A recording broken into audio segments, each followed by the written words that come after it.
Welcome back to the quiet apothecary. Take a slow breath, settle into where you are, and let the shoulders drop a little. There is no hurry tonight, and nothing here that asks anything of you. Tonight we begin in a Cistercian abbey at first light.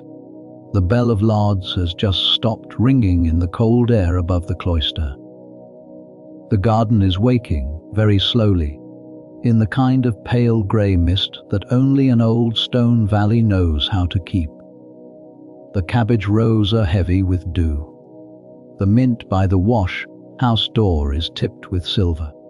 A thin cat moves along the top of the wall and disappears behind the rose, and somewhere beyond the chapter house a brother is lifting the wooden lid of a stone cistern and beginning, very gently, to draw the first water of the day. Tonight we are going to learn a long, quiet thing. We are going to learn why the men inside these stone walls so often outlived the men outside of them by 20 years, by 30 years, sometimes by 40 years. We are going to learn why a peasant of the same valley, born in the same village, baptized at the same font, fed by the same fields, was very lucky to see his 30th winter, while his cousin in the cloister, 100 yards away, often saw 70 and 80. And we are going to learn what the garden taught the brothers, slowly, century by century, that the village outside the wall did not yet know. Imagine for a moment the quiet of an old monastic precinct in the hour before sunrise.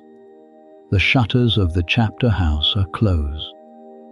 The tall, narrow windows of the church glow faintly with the first candles of the day. The small lamp in the infirmary burns steady. The mortar and pestle have been wiped clean. The dried bunches of sage and hyssop and rue hang from the rafters of the still room, slowly turning in the morning air. In the cloister itself, the 4 square beds of the herb garden are still wet with dew. The lavender is heavy.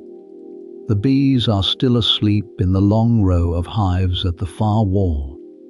And above all of this hangs the slow grey light of an early autumn morning in the long, long Middle Ages. That is the pace I would like to keep tonight. Slow even, steady as a soft rain on an old slate roof. We will walk gently together through the daily rhythm of the brothers. We will walk through their cloister garden and the 16 named beds of the infirmary. We will walk through their bread and their beer and their long Lenten fasts. We will walk through their hand-washing rituals, their weekly bath, their reredota built over running water. We will name the herbs they grew. We will learn how they prepared their compost and read the moon. We will visit the scriptorium, where Walafrid copied his Hortulus and Hildegard composed her Physica. We will sit beside the bed of a dying brother as the chants begin and the candles are lit, and we will end the night again in the cloister garden, with the bell of Compline ringing softly and the night settling over the valley. There is an old saying among the historians of this period that the Middle Ages were dark for the village and luminous for the abbey. Tonight we are going to find out, very gently, why. Take another slow breath. Let the head sink a little further into the pillow. Let the hands rest open on the blanket. The bell will ring for lauds again, in some other valley, in some other century, and the brothers will rise. We have all the time in the world. Let us begin with the gap, the long, slow, terrible gap between the life of the medieval peasant and the life of the medieval monk.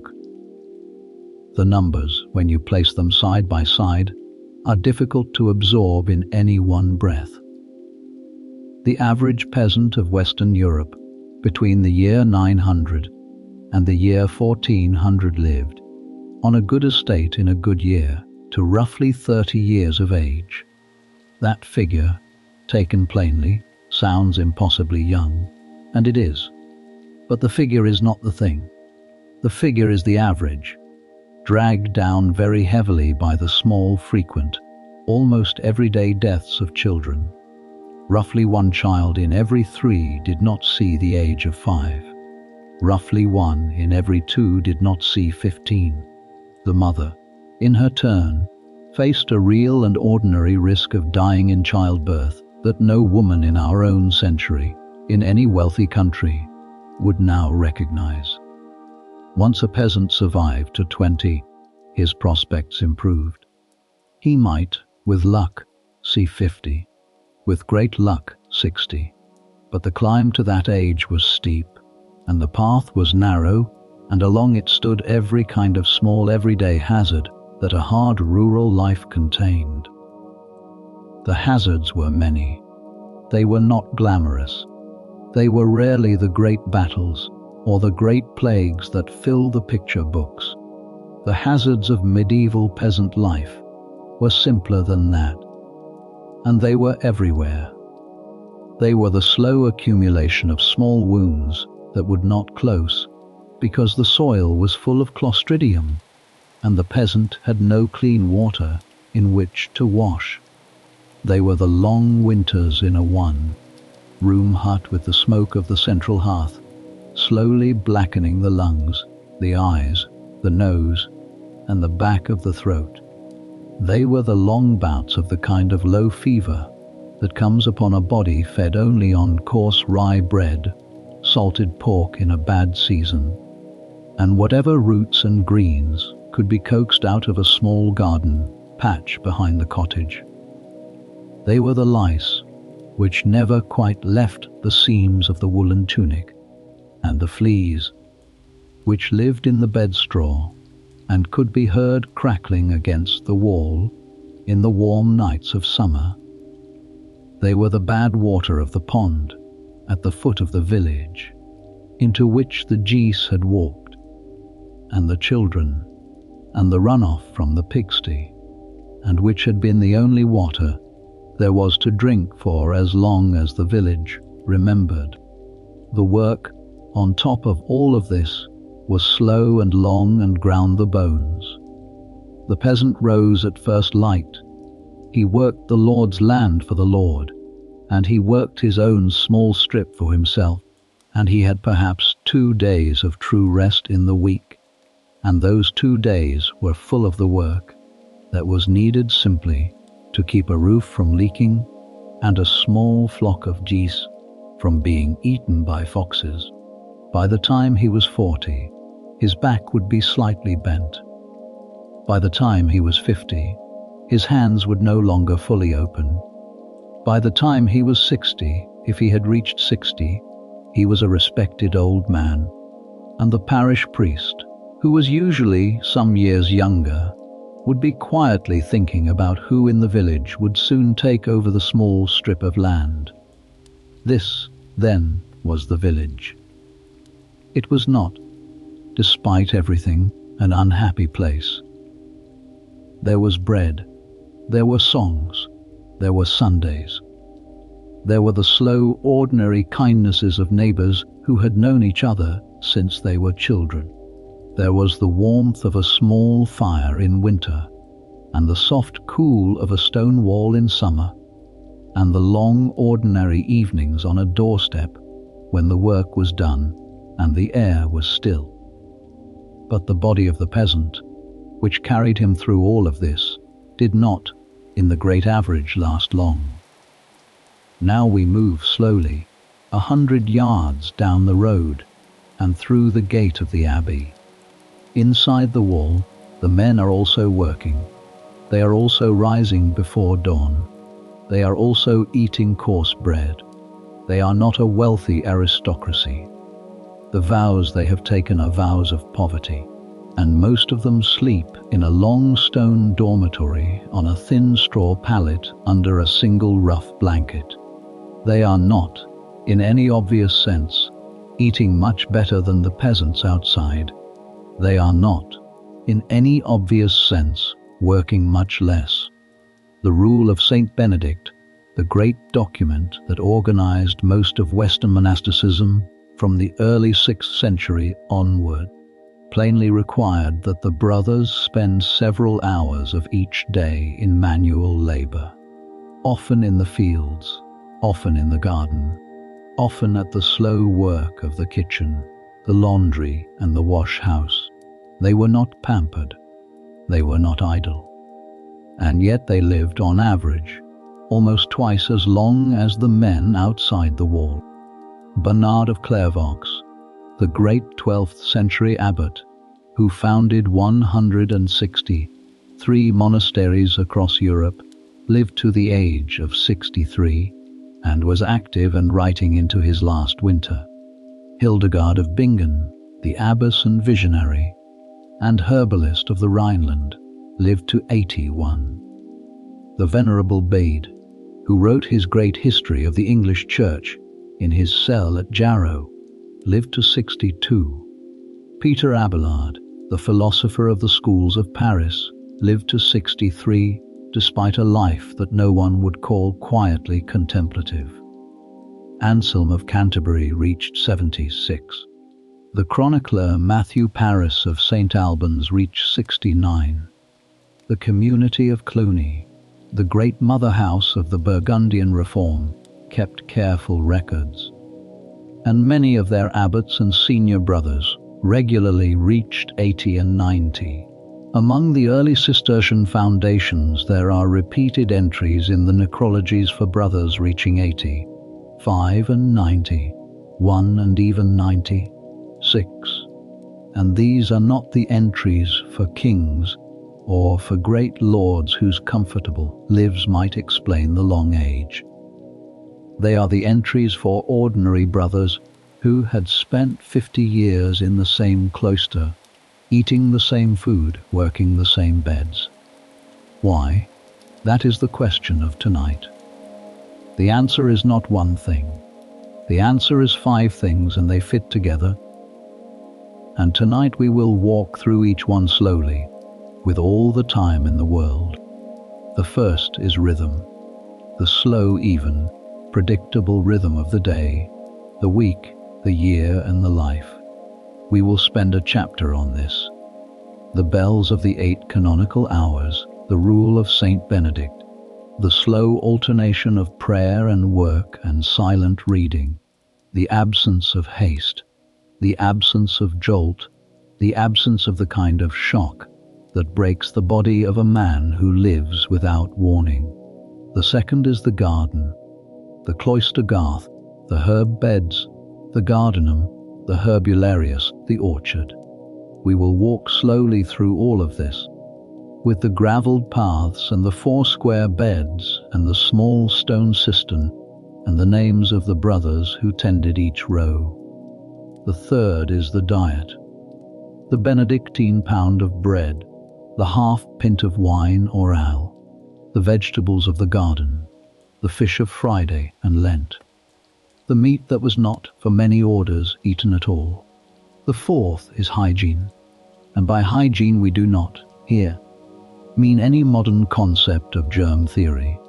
We mean the simple, repeated, patient, hourly washing of the hands, of the face, of the linen, of the mouth, of the cup, of the bowl of the lavabo at the chapter house door.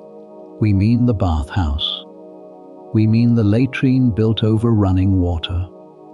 We mean the well dug deep into clean ground and sealed against the runoff. The fifth is knowledge, the slow, careful generation by generation passing of the knowledge of the herbs of the body, of the simple complaints and their simple herbal remedies, of the patient care of the dying. The illuminated herbals, the Capitulaire de Villis of Charlemagne, the Hortulus of Wallafrid, the Physica of Hildegard, the libraries of the great abbeys, which kept the slow accumulating wisdom of the centuries on parchment that did not burn easily. 5 things: rhythm, garden, diet, hygiene, knowledge. Tonight, we will take one chapter for each, and we will move slowly between them, the way the brothers themselves moved, in soft sandals on gravelled paths, in the slow grey light of a long Benedictine afternoon. Before we begin, let us name a single specific abbey, and keep it in mind as a kind of quiet companion through all that follows. The abbey we will keep before us is the Abbey of St. Gall, in what is now eastern Switzerland.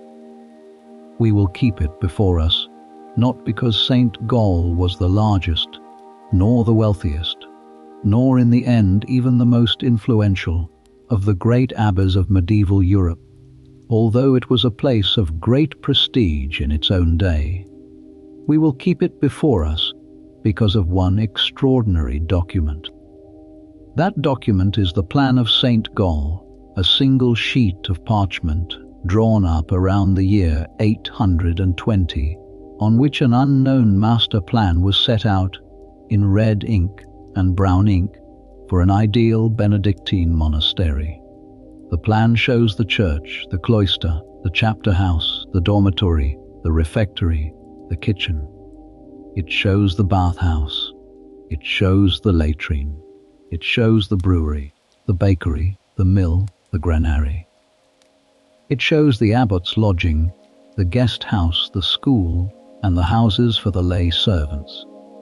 And it shows in two careful sections the gardens, the kitchen garden with 18 named beds, the herbarium, the infirmary garden with 16 named beds, each carefully labelled with the name of the herb that was to be grown in it, the orchard, planted as a graveyard, so that the brothers, when they were laid to rest, would lie among apple trees and pear trees, and the slow turning of the seasons. The plan was never built exactly as drawn, but it was built in spirit and in pattern, in 1,000 variations across Western Christendom for the next 800 years. The plan of St. Gall is the master document of medieval longevity. We will return to it gently throughout the night. Hold it in your mind very lightly as we go. Settle a little further into the pillow. Let the hands rest. The bells of lauds have rung for the brothers. The long, quiet morning of the abbey is beginning. The first chapter is about the rhythm of their day. Let us turn now to the first chapter, chapter 1. The daily rhythm of prayer, fasting, and work. The bell rings. The bell rings 8 times each day, and it rings always at the same hours, and it has been ringing at the same hours, in the same valleys, with very small variations, since the early years of the 6th century, when a Roman of noble birth named Benedict retired to a cave on a hillside above the town of Subiaco, set down on parchment a small book of 70, 3 short chapters that came to be called simply the Rule.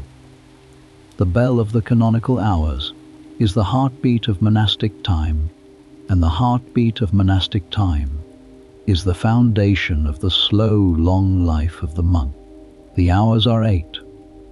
Vigils, sometimes called matins, comes in the deepest part of the night, in the small dark hours before dawn, when the brothers rise in the cold dormitory and walk in single file down the night stair into the church for the first long psalmody of the day.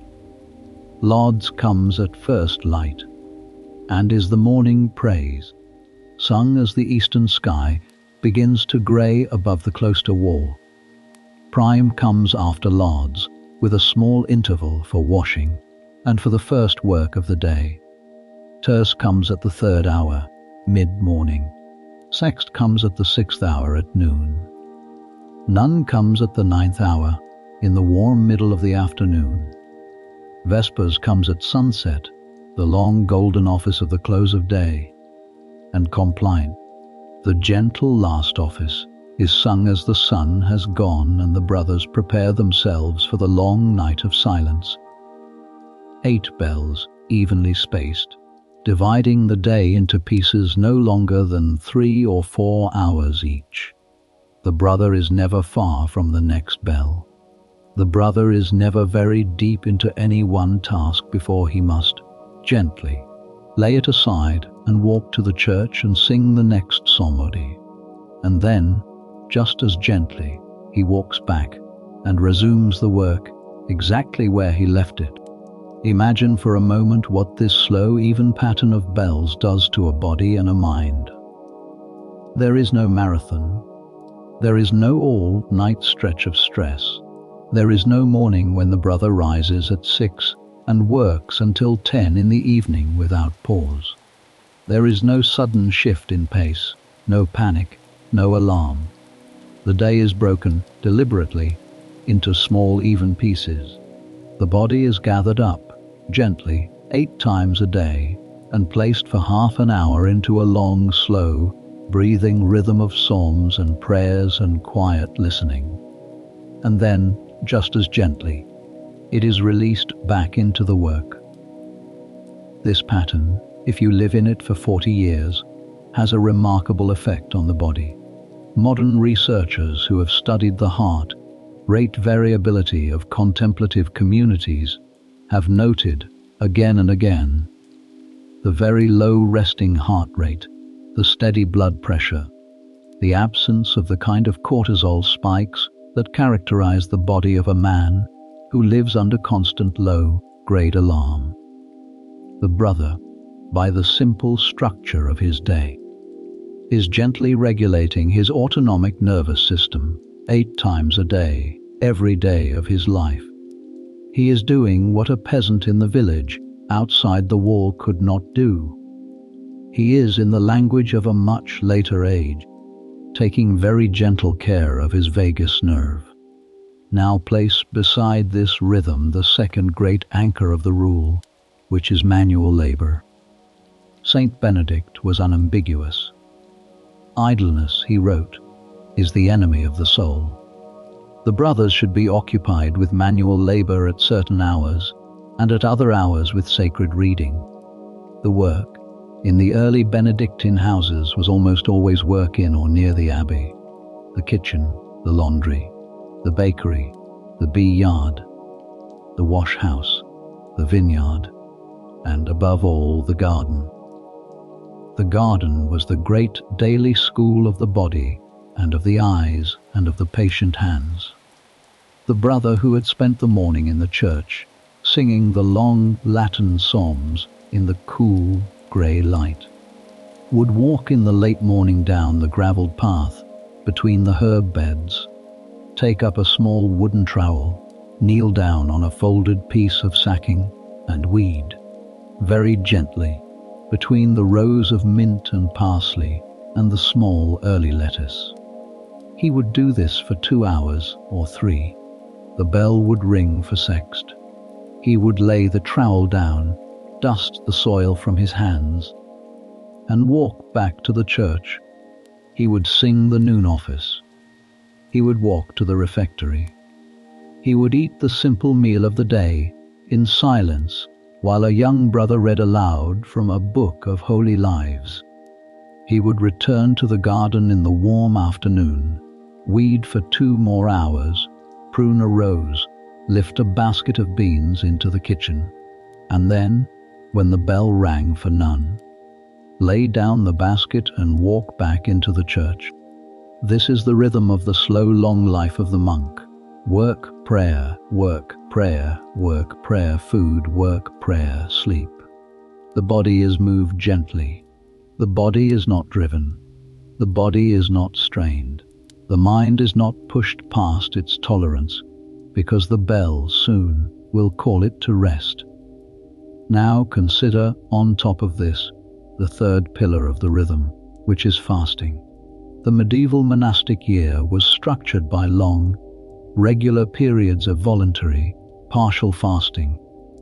The 40 days of Lent were the Great Fast, when the brothers ate only 1 meal a day, and that meal was light. The Advent fast, the 4 weeks before Christmas, was a smaller version of the same. There were the smaller fasts of the Ember Days, 4 times a year. There were the weekly fasts on Fridays, and in many communities also on Wednesdays, when meat was set aside, and only the simplest foods of the garden and the kitchen were taken. Across the year, a Benedictine brother might spend roughly a third of his days in some kind of partial fast. We are only beginning in our own century to understand what such a pattern does to the body. The slow, regular partial fasting of the monastic year is, in modern language, an unusually pure form of intermittent caloric restriction, and it is associated with longer lifespan, better metabolic health, slower decline of the brain in old age, and a long list of small benefits that would have astonished and perhaps quietly amused the medieval brothers if anyone had thought to mention them. They were not fasting for their bodies, they were fasting for their souls. But the body, slowly and gratefully, took the gift. There is a fourth thread woven into the rhythm, and it is perhaps the gentlest of all. It is the absence of haste. The rule of Saint Benedict explicitly warns against the spirit of murmuring and against the rush of an anxious heart. It instructs the cellarer, the brother in charge of the abbey's stores, to receive every request in patience. It instructs the porter to greet every visitor with kindness and slowness. It instructs the kitchen brothers to serve their fellows without resentment. The whole tone of the rule, read carefully, is the tone of a wise old man telling a younger man, gently, that there is no need to hurry, that the work will be done, that the day will end, that the bell will ring again tomorrow, that nothing in this place needs to be done in a panic. A medieval peasant lived, very often, under panic. The harvest must come in before the rain. The Lord's man must be paid before the feast of Saint Michael. The cow has gone lame. The roof is leaking. The child is feverish. There is always a next thing, and the next thing is always urgent. And there is no bell that gathers the body 8 times a day into a quiet half-hour of breathing. A medieval monk lived, very often, without panic. The harvest will come in. The other brothers are also working. The bell will ring. The body will be released. There is, in the deep rhythm of the cloister, a long, slow assurance that the work will continue, generation by generation, regardless of what any one brother does on any one day. The brother is not carrying the village on his back. The brother is carrying only his own small basket of beans, between bells on a gravelled path, in the slow light of a Burgundian afternoon. This evenness, kept up for 40 years, has a long effect on the body. It is, perhaps, the deepest of all the secrets of the cloister. The body of the brother has not been made to run 1,000 small marathons. The body of the brother has been carried 8 times a day into a quiet half-hour of breath, and out of that quiet half-hour, 8 times a day, every day, for 40 years, has come a long, slow, even life. Hold the rhythm in mind for a moment. The bell, the work, the bell, the food, the bell, the garden, the bell, the sleep. There is in this slow, even alternation the first true secret of the long life of the medieval monk, and it is also, very gently, the first true gift of this video to you. You may, even now, be feeling your own breath slow a little. You may be feeling your shoulders settle. You may be feeling your jaw unclench. You are very welcome to. The bell has rung. The work has been laid down. There is nothing here in this room that asks anything of you. The cloister has all the time in the world. Let us turn now to the second chapter, Chapter 2. The Cloister Garden and the herb beds for the infirmary. The cloister garden of a medieval Benedictine abbey is one of the gentlest, most patient, most beautiful inventions of the long Middle Ages. To stand in one, even now, in the late ruins of an old abbey on a soft September afternoon, is to feel, very quietly, what the brothers felt for so many generations. There is a stillness in a cloister garden that is unlike any other stillness. The four walls of the surrounding buildings hold the air. The covered walkways, the cloister arcades, frame the green of the grass and the soft blue of the sky in even square panels. The gravelled paths are raked. The boxwood hedges are clipped. The four square beds, set in the centre, are full of the slow, neat work of 1,000 patient mornings. The cloister garden was not, in its earliest form, a herb garden. It was more often a simple garth of grass and a single tree, perhaps a Judas tree or a fig, with a small stone fountain in the centre for the brothers to wash their hands and their faces between the offices. The grass garth, the green square at the heart of the abbey, is the older form. It can be seen still in the great Cistercian abbeys of Burgundy, where the four walks of the cloister look in on a single calm rectangle of mown grass and a single old tree. The brothers walk these walks, slowly, in single file, with their hoods pulled up against the rain, and the green square at the centre held the silence between them. But in the larger Benedictine houses, and in the houses of the Reform, the cloister garth was very often planted, in addition to the central grass, with a small array of useful and beautiful herbs.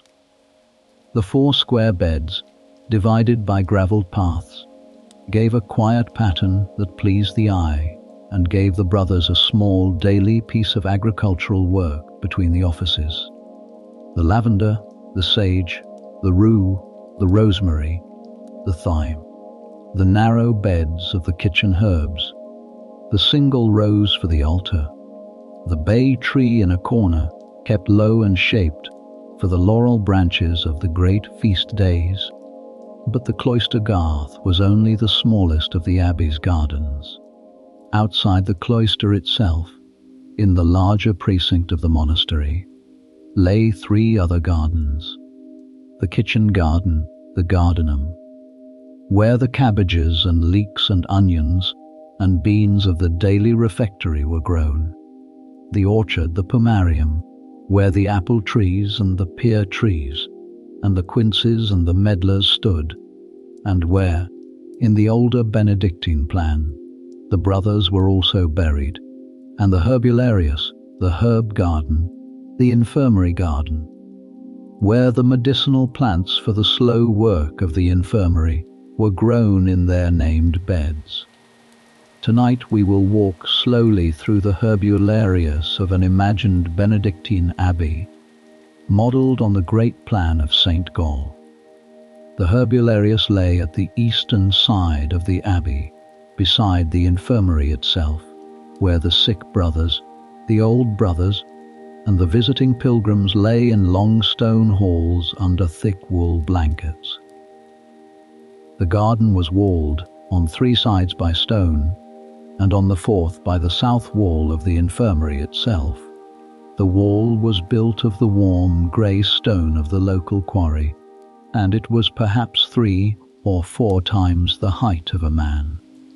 It held the warmth of the day into the cool of the evening, and it broke the cold winter wind that came down from the hills. The herbs, sheltered behind the wall, grew larger and longer and more sweetly than the same plants in the cottage gardens of the village outside. The shape of the herbularius was simple and ancient. It was, again, a square. It was divided by gravelled paths into smaller squares, each of which contained a single bed, raised slightly above the path with a wooden edging board or a low edging of stone. The plan of St. Gall shows 16 such beds in a 4x4 grid, each one labelled in a small careful hand with the name of the herb to be grown there.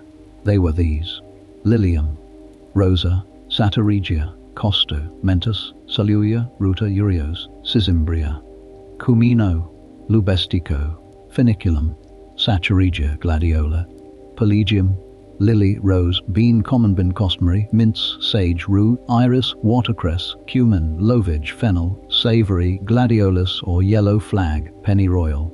16 beds, each one a small dedicated nursery for one named herb, set in the careful pattern of the Carolingian master. The point of the named bed was simple and practical. The infirmarian, the brother in charge of the infirmary, needed to know exactly where to find each herb. There was no time, when a fever was rising in a young novice, to wander the garden looking for the right plant. The infirmarian walked, in his soft sandals, straight down the gravelled path to the named bed, picked the leaves or pulled the root he needed, walked back to the still room, and prepared the simple infusion or the simple poultice. The named bed was the medieval equivalent of the labelled drawer. It was a system of patient, dependable retrieval that allowed the slow, careful work of the cupboard to begin almost the moment the bell of the infirmary rang. Around the 4 sides of the herbularius lay the gravelled walks, wide enough for 2 brothers to walk side by side. The gravel was raked weekly by the lay servants of the abbey, and was kept free of weeds by the simple practice of pouring boiling water along the verge of the path on a warm afternoon. In the centre of the garden, at the meeting of the 4 paths, there was a low stone cistern. It held perhaps 10 gallons of water. It was filled every morning by a brother who carried 2 leather buckets from the abbey well slowly across the gravelled path and emptied them into the cistern. Beside the cistern stood a small wooden bench. On the bench lay a folded piece of sacking, 2 small wooden trowels, a pruning knife, and a flat wooden seed tray. The infirmarian, when he came out into the garden in the long warm afternoons of summer, would sit on this bench, lay the sacking on the gravel beside the bed of the herb he needed, and kneel for an hour at a time at the slow, patient work of the cupboard. There is a small, extraordinary detail in the plan of St. Gall. The plan does not show flowers, it shows herbs. The flowers of the cloister, the rose and the lily, are present, but they are present as medicines, not as ornaments. The rose was used for the rose water of the infirmary, for the slow, gentle washing of the eyes of the elderly brothers, and for the perfuming of the dressings of the sick. The lily was used for the bulb, which was crushed and mixed with lard for the burns of the kitchen brothers. The medieval cloister garden was, in this sense, a garden of work. It was beautiful, but its beauty was the beauty of usefulness. Every plant in the garden had a job, and the job was the slow, careful keeping of the bodies of the brothers, and the slow, careful welcoming of the strangers who came to the abbey in need. There is, in the long, quiet history of the medieval cloister garden, a small figure who walks again and again across the manuscripts, and that figure is the figure of Walafrid Strabo. Walafrid was a young Benedictine monk of the great abbey of Reichenau, on an island in Lake Constance, in the early 9th century. He was the abbot of the place by the time he was 30, and he was dead in a strange small accident on a river before he was 40. But in the years before his death, in the warm summers of the 830s, he wrote a small Latin poem in 20, 3 sections about the herb garden of his abbey. He called it Hortulus, the Little Garden. The poem is one of the few surviving first-person accounts of the daily life of a medieval monastic gardener. Walafrid begins by describing his small enclosed garden behind the abbey. He describes how he goes out at dawn, while the dew is still on the leaves, with a small wooden hoe and weeds between the rows. He describes how he turns over the dark soil in the spring. He describes how he carries water from the well in a small bucket. He describes the way the soil becomes warm under his hands by the middle of the morning, and how the bees from the abbey hives begin to come out into the garden, and how the small wrens move along the wall. He then describes, plant by plant, 23 of the herbs of his garden. He describes sage, the herb he calls the savior of the body, with its small grey leaves and its slow comfort. He describes rue, the bitter strong herb against poison and against the troubles of the eye. He describes hyssop, he describes mint, he describes pennyroyal, he describes wormwood, he describes fennel, he describes lily, he describes rose, he describes the iris, which he loves for its blue flowers and for the resinous fragrance of its dried root. He describes the small humble pumpkin, the small humble melon. He describes the apple tree and the pear tree of the orchard. The voice of the poem is the voice of a young man who has fallen quietly in love with the slow work of the soil. He is not a great agronomist. He is not a master botanist. He is a young abbot, with ink stains on his fingers and earth under his nails, who walks out into the garden in the cool of the morning and writes a Latin verse for the joy of being there. His poem became, almost at once, a beloved teaching text for the novices of the great Benedictine houses. It was copied, century after century, from one scriptorium to the next. To be a young Benedictine novice in the year 900, or in the year 1100, or in the year 1300, was very often to read the Hortulus of Walafrid in the early months of the gardening year, and to learn the names of the herbs through his slow, careful Latin. Walafrid would have looked, in many practical ways, very like the young brother we now imagine in the herb garden of our imagined abbey. He would have worn the dark woolen habit of the Benedictines. He would have had a tonsure, the shaved circle on the crown of the head that was the mark of the order. He would have moved softly on sandaled feet on the gravel paths. He would have carried a small wooden trowel. He would have knelt on a folded sacking. He would have hummed, perhaps, the morning psalmody under his breath as he worked. He would have, very gently, lifted the dead leaf of the autumn from the bed of the lavender before the wind took it. This is the kind of small detail that the cloister garden was full of every day for 900 years. There was, alongside the named beds and the gravelled paths and the central cistern, a long row of beehives. The beehives were small straw skeps, each placed on a flat board on a stone pedestal, raised about a foot from the grass. The bees flew out into the garden in the warm hours and into the wider precinct of the abbey in the long afternoons. They came back at sunset to the skeps in slow even arcs, and the bee brother, in the long evening, would walk the row and listen, ear to the straw, for the slow quiet hum that meant the colony was healthy.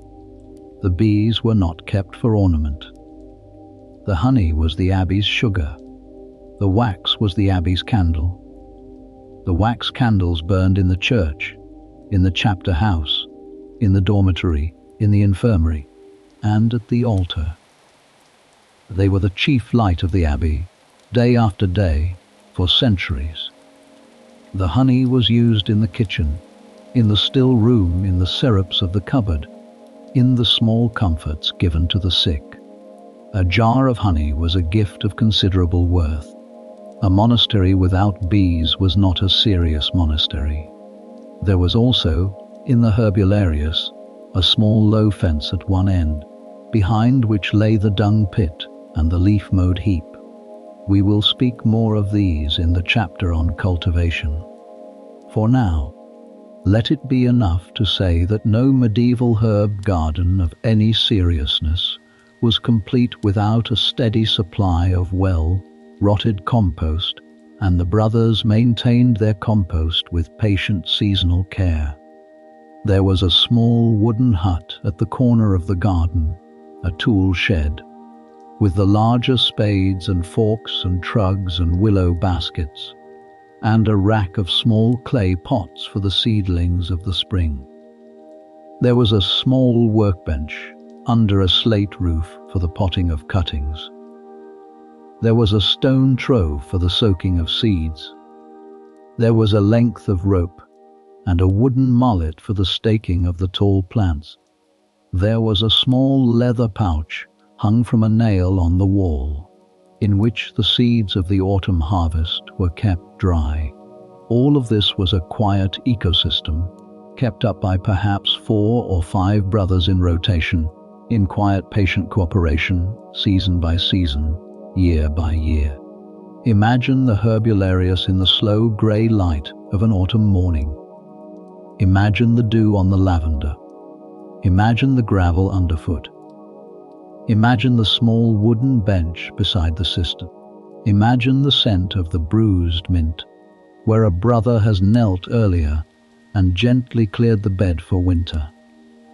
Imagine the bees, just now beginning to come out of the skeps, very slowly, in the warming air. Imagine the bell of terce ringing across the cloister, soft and even, calling the brother gently to the next office. This was the cloister garden of the medieval monastery. This was where the long, slow life of the brothers was, in part, quietly grown. Let us turn now to the 3rd chapter. Chapter 3. The diet. Bread, beer, garden vegetables, fish, and the absent meat. The food of the medieval monk was not lavish. It was not designed to be. The rule of Saint Benedict was clear, and even slightly stern on the question of food. The brothers, Benedict wrote, should eat moderately and never to the point of fullness. The daily ration, in a typical Benedictine house of the high Middle Ages, was a pound of bread, a half pint of wine or ale, and 1 cooked meal per day in the long fasting season, 2 cooked meals per day in the short summer. There was, in the great majority of houses of the older Benedictine and the reformed Cistercian and Carthusian orders, no 4-legged meat eaten at all by the healthy brothers. Meat was given only to the sick in the infirmary, and even then sparingly. The Cistercians, in their long Bernardine reform of the 12th century, abstained from meat entirely. The Carthusians abstained from meat for the entire 800 years of their order. The Benedictines softened in the later medieval centuries and allowed some chicken and some pork to the strong brothers in the long winter months, but in the early houses and in the strict reforms, the daily food was a long quiet vegetarianism. What did the brothers actually eat? The first staple was the bread. The Benedictine pound of bread was a large dense loaf, baked in the abbey's own oven, by the abbey's own bakers, from the abbey's own wheat, or rye or barley, milled in the abbey's own mill. The grain was usually a mix. The pure white loaf of the medieval Lord's table was unknown in most monasteries. The brothers ate a brown bread, dense and slightly sour, sometimes leavened with a long-kept sourdough, sometimes with a small amount of the previous day's leaven, and almost always with a coarse stone, ground flour that retained the bran and the germ. The loaf was heavy in the hand, dark in color, and slightly nutty in flavor. It kept well for several days. The bread was baked twice a week, on the early shifts of the night, before Lauds. The bake house was a small stone building in the precinct, with a domed brick oven heated by a slow wood fire. The fire was lit in the night, before the loaves were to be baked, allowed to burn down to bright coals, and then the coals were swept aside. The shaped loaves, set on long wooden peels, were slid into the warm dome, and the door was closed. By the bell of Lauds, the loaves were drawn out, golden and warm and steaming, and laid on long wooden racks to cool. The whole abbey, in the cold half light of dawn, smelled for an hour of warm wheat. Each brother received his pound of bread at the daily meal. He ate it with whatever was in the bowl that day. The bread was the foundation. The bread was the field on which the rest of the meal stood. The second staple was the drink. In most monastic houses, the drink was small ale, the low alcohol beer of medieval Europe, brewed from barley malt and a little hop, and a great deal of well water. In southern monasteries, the drink was a thin local wine, watered down to a soft daily ration. The drink served two purposes. It was, in a quiet way, a calorie source, providing 400 or 500 calories per day. And it was, far more importantly, a clean drink. The water of the medieval village was very often unsafe. The water of the abbey, drawn from a deep well or from a spring inside the precinct, was usually cleaner. But to take the small risk away entirely, the brothers and the lay servants brewed beer. The brewing of monastic beer was a long, slow, patient skill. The barley was malted in the abbey malt house. The malt was crushed in the abbey mill. It was steeped in hot water in the great copper kettle of the brew house. The hot wort was drained off into the fermenting tuns. The hops, which by the 11th and 12th centuries had become the standard medieval bittering herb, were added in the boil. The yeast, an old strain kept on the bottom of the abbey fermenting vats from generation to generation, did its slow work in the warm cellars of the brewery. After 2 weeks, the small oll was clear mild and ready for the daily ration. The brewing skill of the monasteries was widely admired. Many of the great Belgian brewing traditions of our own day, the Trappist beers of West Litoren and Chimay and Orval and Rochefort, are direct lineal descendants of the slow, patient brewing of the medieval Cistercians.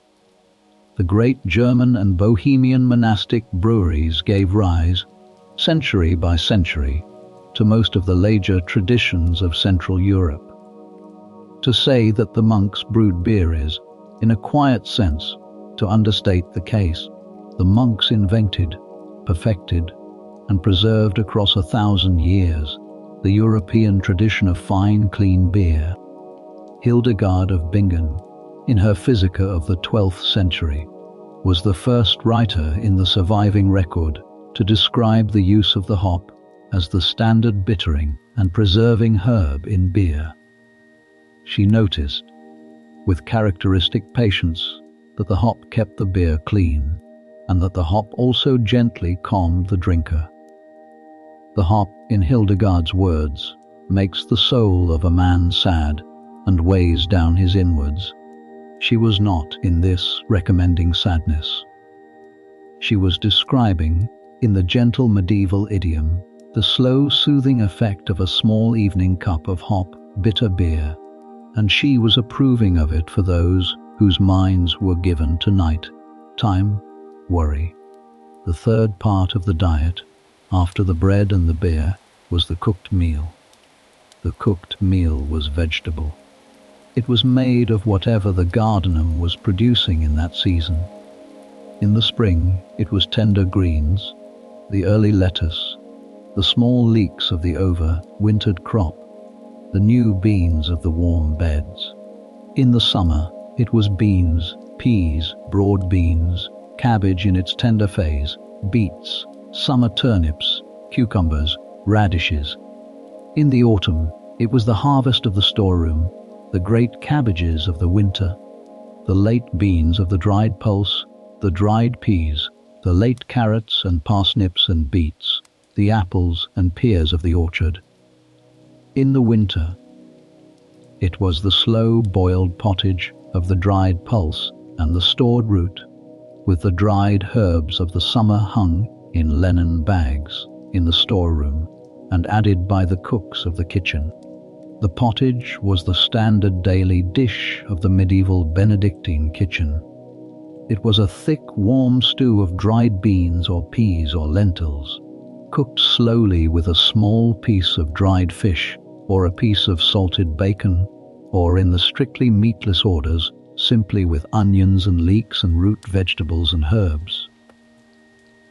A little olive oil in the southern houses, a little butter in the northern houses, a handful of crushed grain to thicken the broth, a pinch of salt, a pinch of pepper in the wealthier abbeys, or a pinch of mustard seed in the poorer ones, a few bay leaves, a scattering of parsley or thyme or savory at the end. The pottage was ladled hot into a wooden bowl. The brother sat in his place at the long refectory table. The young reader of the day stood at the lectern in the corner and read aloud from a book of holy lives, in a slow, even voice. The brothers ate in silence, the spoon in one hand, the pound of bread in the other, the cup of small ale at the elbow. There was no conversation. There was only the warm vegetable stew, the warm bread, the slow, even reading, and the soft sound of the wooden spoons against the wooden bowls. There was fish on Fridays, and through the long 40 days of Lent, and on the Wednesdays and Saturdays of the older houses. The fish was usually freshwater fish from the abbey's own fish ponds, the small artificial pools that almost every well-organized medieval abbey kept at the lower end of its precinct. Carp, mostly. Some pike. Some trout, in the houses with a good clean stream. The fish was netted by the lay brothers in the early morning, brought up to the kitchen alive in willow baskets, and prepared simply, baked or boiled, or for a feast day, fried in a little butter, with a sauce of green herbs and garlic. The diet was, by the standards of medieval Europe, exceptionally varied. The peasant outside the wall in a hard year ate rye bread and peas pottage and very little else, day after day, week after week. The brother inside the wall ate dense bread, small ale, vegetable pottage that changed with the season, and, twice or 3 times a week, fresh fish from the ponds. He ate fruit from the orchard. He ate honey from the hives. He ate cheese from the small dairy of the home farm. He ate eggs from the abbey hens. He drank, in addition to his small ale, several cups of clean water from the abbey well, often warmed with a little dried herb in the cold months. The variety alone gave the brothers a wider supply of vitamins and minerals than the peasant outside the wall could routinely command. The leafy greens of the kitchen garden gave them folate and iron. The peas and beans gave them protein and lysine. The fish gave them omega-3 fatty acids and vitamin D and iodine. The honey gave them small traces of pollen and propolis. The herbs of the cupboard, drunk in their daily teas, gave them small steady doses of antioxidants and gentle medicines. The bread gave them dense slow carbohydrate and a great deal of fiber. The small owl gave them a clean fluid and a few B vitamins. The diet was simple, but it was complete. And, perhaps most importantly, it was moderate. The rule was firm, not to fullness. The brother stood up from the table while still slightly hungry. He walked back to the cloister with the lightness of a body that has been fed but not overfilled. He worked again. He prayed again. He slept. He rose in the small dark hours for vigils. And the body was ready. There is, in the modern study of monastic longevity, a clear, quiet recognition that the diet alone, even taken without the rhythm and the garden and the hygiene and the knowledge, would have given the brothers an advantage of perhaps 15 to 20 years over the average peasant of the same valley. But, of course, the brothers had all five. Hold the warm bread in mind. Hold the cup of small oil in mind. Hold the pottage in mind. The brothers have eaten. The reader has finished. The bell is ringing for none. The brothers stand. The cooks of the day stack the wooden bowls in tall, slow piles, and the lay servants begin to wash them in clean hot water in the long stone troughs of the wash house. The smell of the warm bread still hangs in the air of the refectory. The light in the high windows has turned the warm color of late afternoon. There is a long, slow autumn afternoon ahead. Let us turn now to the fourth chapter. Chapter 4. Hygiene. Hand-washing rituals, the lavabo, the bathhouse, the latrine over running water, and the deep clean well. The medieval monastery did not know what a microbe was. It did not know what a virus was. It did not know what a bacterium was. The germ theory of disease lay in the very far future, in the laboratories of Paris and Berlin in the late 19th century. The brothers of Saint Gall of Cluny, of Sic-Tux of Reichenau, did not understand, in any modern sense, why washing the hands before a meal kept a community well. They washed because the rule said to wash. They washed because the psalmody said to wash.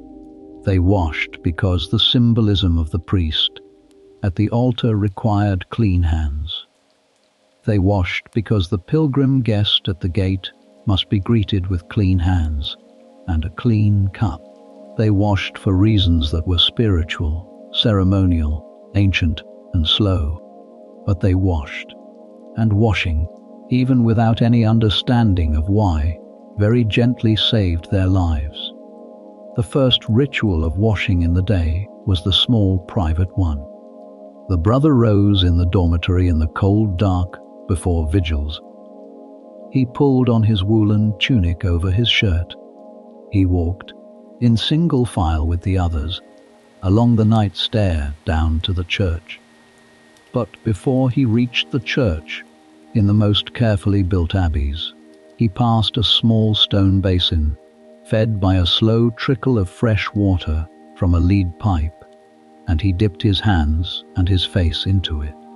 The basin was called the lavatorium or the lavabo, and the water in it was changed throughout the day by the lay servants. The face was wiped on a clean linen cloth that hung beside the basin on a peg. The hands were dried. The brother walked into the church. This small ritual, repeated several times a day, before the church and before the meal and before the reading, slowly, century by century, kept the surfaces of the brothers' faces and hands cleaner than the surfaces of the faces and hands of the people in the village outside the wall. In larger abbeys, there were lavabos at every important door. There was one outside the chapter house. There was one outside the refectory, often a circular stone basin with multiple spouts, around which the brothers gathered in a slow ring before the meal. There was one outside the church on the cloister side. The lavabo of the great Cistercian abbey of La Thoronet in Provence is still there to this day. A beautiful open-sided stone hexagon with a roof of slate, in which the cool spring water of the abbey ran out of 9 bronze spouts into a deep rounded basin. The brothers, before each meal, gathered around it. They held their hands in the cold running water. They wiped them on the linen cloths kept clean and folded on a wooden rack. They walked into the refectory. This is, by the standards of any pre-modern community, an extraordinary level of habitual cleanliness. There were communities in the same valley, in the same country, in the same century, whose people might wash their hands once or twice in a week. The brothers of the abbey washed before every important transition of the day. The water was not only changed often. The water itself was clean, drawn from a deep well or from a covered spring, and protected from the casual contamination that filed the village pond. The second ritual of washing was the weekly bath. The rule of Saint Benedict, in chapter 30:6, instructed that the sick brothers were to be given baths whenever they needed them. By extension, in the larger Benedictine houses and in many of the Reformed orders, the bath was extended to all the brothers on a regular weekly or fortnightly schedule. The bathhouse, the balneum, stood in the precinct of the abbey, often near the kitchen and the wash house, where the same hot water system could serve them all. The bathhouse was a small stone building with a wood-fired furnace at one end. The furnace heated a great copper kettle. The hot water was drawn off into wooden tubs lined with linen sheets. The brothers, in their turn, on the day appointed for the community, would each spend a quiet half-hour in the warm bath, wash with a small block of olive oil soap or with a paste of soda and ash, rinse with warm water from a wooden dipper, dry on a clean linen towel, and walk back to the dormitory in fresh underclothing. The bath was not, in the medieval monastic mind, a luxury.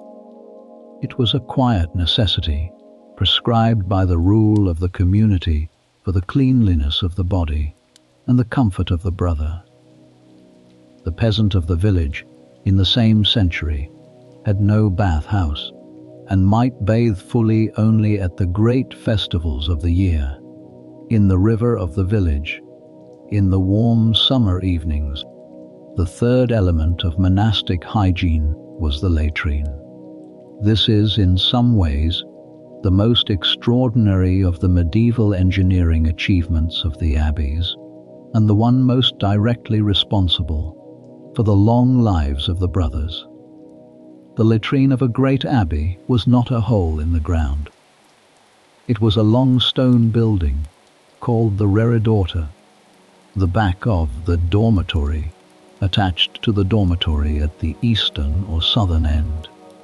It was built directly above a fast, running stream of water, which had been carefully diverted, in the original construction of the abbey, to flow under the foundation in a stone-lined channel. The brothers entered the reredorta from the dormitory by a covered passage.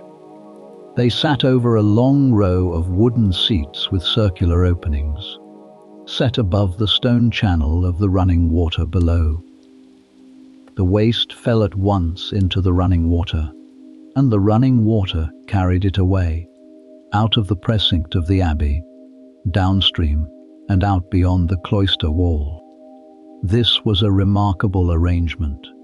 The waste of the brothers did not pile up in a single fixed pit. It did not foul the soil of the precinct. It did not seep into the wells or the kitchen garden. It was carried away, every minute of every hour of every day, by a clean, fast running stream of water that the abbey had been built around.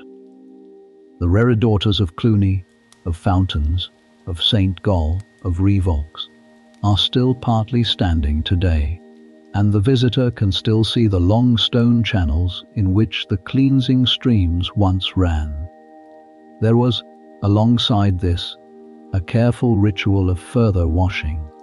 The brothers washed their hands at the lavatorium of the reredaughter before entering the dormitory or the cloister.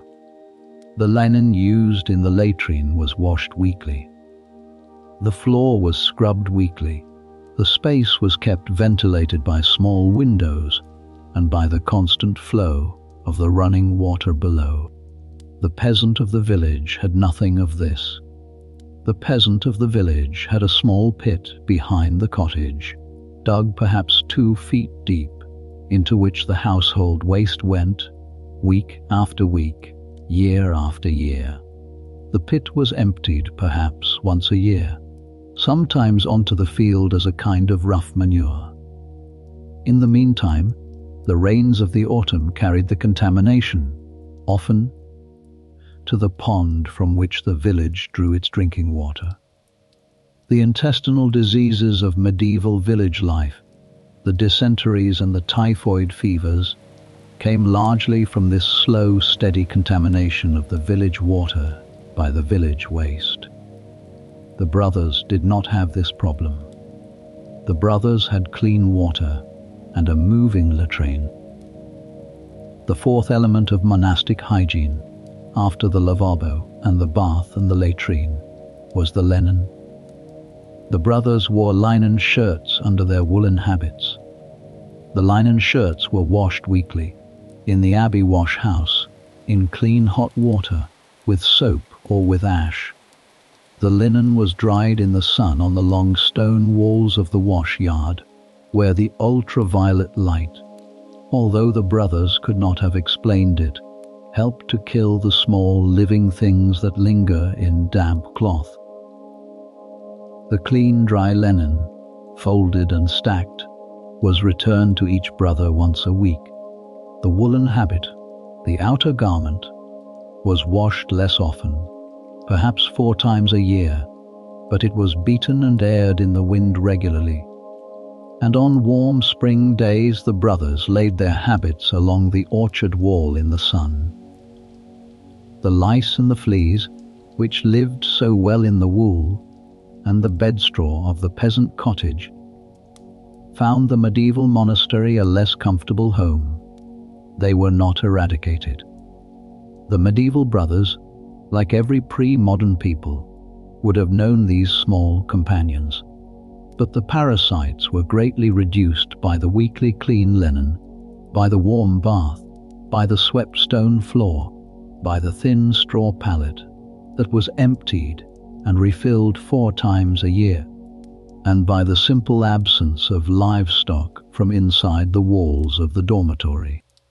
The fifth element of monastic hygiene, perhaps the deepest of all, was the well. The medieval abbey did not draw its water from the village pond. The medieval abbey did not draw its water from the river that ran beside the village mill. The medieval abbey, almost without exception, dug its own deep well, sometimes inside the cloister itself, sometimes in a small well house in the precinct. The well was lined with stone, capped with a wooden lid, kept clean of leaves and dust, drawn from with a single bucket on a long rope. The water was, by the standards of the medieval valley, very clean. The deep aquifer below the abbey precinct, far below the surface contamination of the village, gave the brothers something the peasant in the next field did not have. It gave them clean water. In the abbeys built on hilltops, where no deep well was possible, the abbey instead built a long aqueduct, sometimes lead piped, sometimes stone channeled, from a clean spring on a higher hillside, and the water ran by gravity through covered channels all the way down into the cloister, into the cistern, into the wash house, into the kitchen, into the brewery, and into the running channel of the reredaughter. The Cistercian Abbey of Maulbronn, in southern Germany still has its complete medieval water system. The Cistercian Abbey of Bective in Ireland still has its medieval well. The brothers of Cluny, in the 11th century, drew their water from a deep stone, lined well in the cloister, and they drew it again and again and again for 900 years. Clean waterlinen, clean hands, clean latrine, clean bath, clean stone floors swept twice a day, clean refectory tables wiped down before and after every meal, clean wooden bowls and clean wooden cups, washed in hot water with ash and rinsed in clean water and dried on clean linen.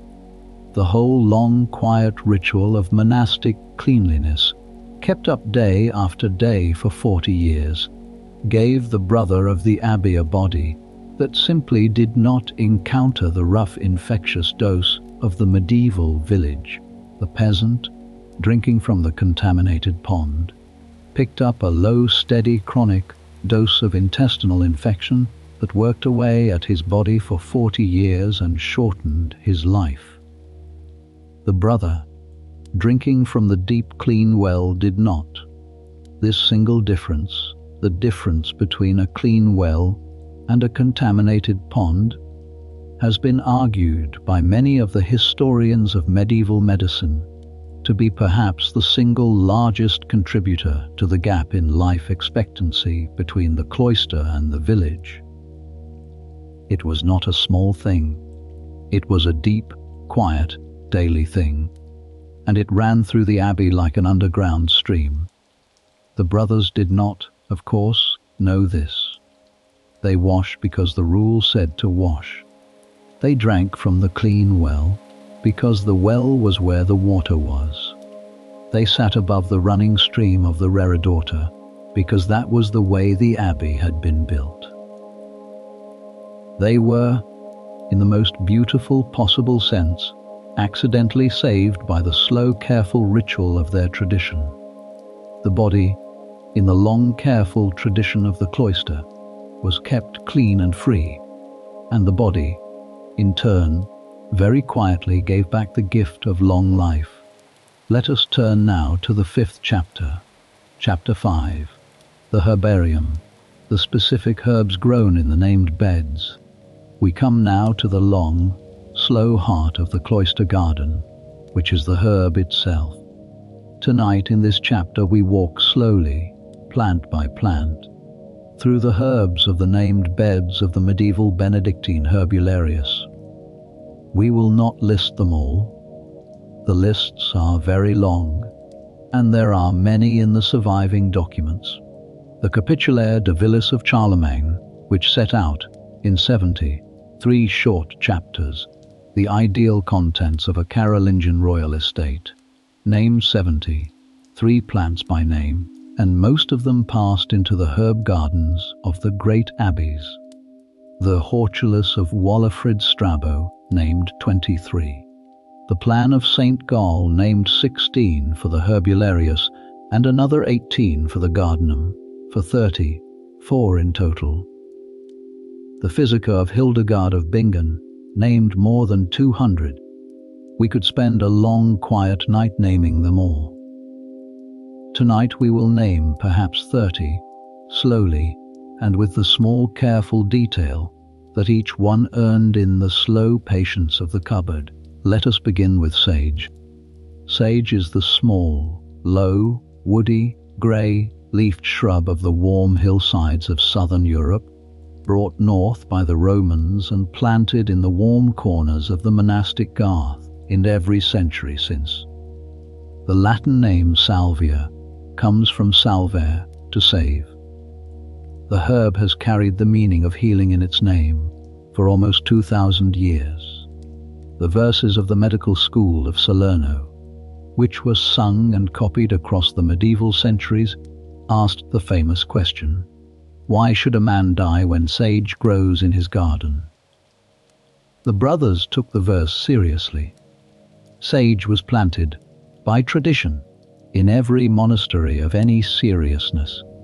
Its grey leaves, picked just before the flowers opened, were dried in the loft of the still room, stored in linen bags, and used through the winter for sore throats, for the small fevers of the changing seasons, for the stomach weakened by long fasting, and for the slow, steady comfort of the tea taken at the hour of none. Let us turn now to rue. Rue is the small, blue-grey, intensely bitter herb of the warm, rocky hillsides, the ruta gravulans of the old pharmacopoeias, the herb of grace of the medieval doorpost. It is not a pleasant herb to taste. The bitterness is sharp and lingers. But the medieval brothers, like the Greeks before them, and the Arabs of the 11th century after them, kept rue in the named bed of the herbularius, because rue was the great antidote, herb of the cupboard. It was given for the bite of small animals, for the slow fever that follows the bite, for the small troubles of the eye, and for the slow weariness of the brother who had spent too many hours bent over the parchment of the scriptorium. Walafrid praised rue in his Hortulus. Hildegard prescribed it carefully. The herb sat on the shelf in a small clean linen bag, and a small pinch was taken in warm water in the morning by the brother, whose body was beginning, very quietly, to falter. Let us turn now to hyssop. Hyssop is the small, low, woody, narrow, leafed herb of the dry, stony hillside, with tall, narrow blue spikes of late summer flower, and a clean, sharp, slightly camphorous scent. The Hebrew name Ezov is mentioned several times in the Old Testament as a herb of cleansing, and the medieval brothers, who knew their Psalter well, knew the line, "Purge me with hyssop, and I shall be clean." The herb was planted in the herbularius in a sunny corner. It was used for the chest, for the long winter coughs, for the slow recovery of the body after a long fever.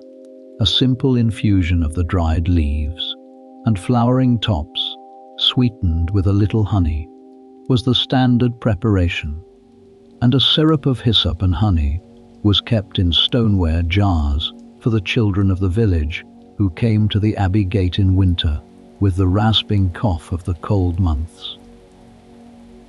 Let us turn now to lavender. Lavender is the small, low, blue-grey woody shrub of the dry stony banks of the south, sending up tall slender spikes of violet flower in the heat of summer. The Latin name comes from lavare, to wash, for the Romans used lavender oil to scent the water of their public baths. The brothers of the southern abbeys planted lavender in the warm corners of the cloister garth, and the dried buds, when the spikes were cut just as the flowers opened, were stored in linen bags for the long, quiet uses of the year. They were laid among the linen of the wash house. They were tied into small pillows for the brothers in the infirmary. They were rubbed in a small distilled water into the temples of the elderly brothers who could not settle to sleep.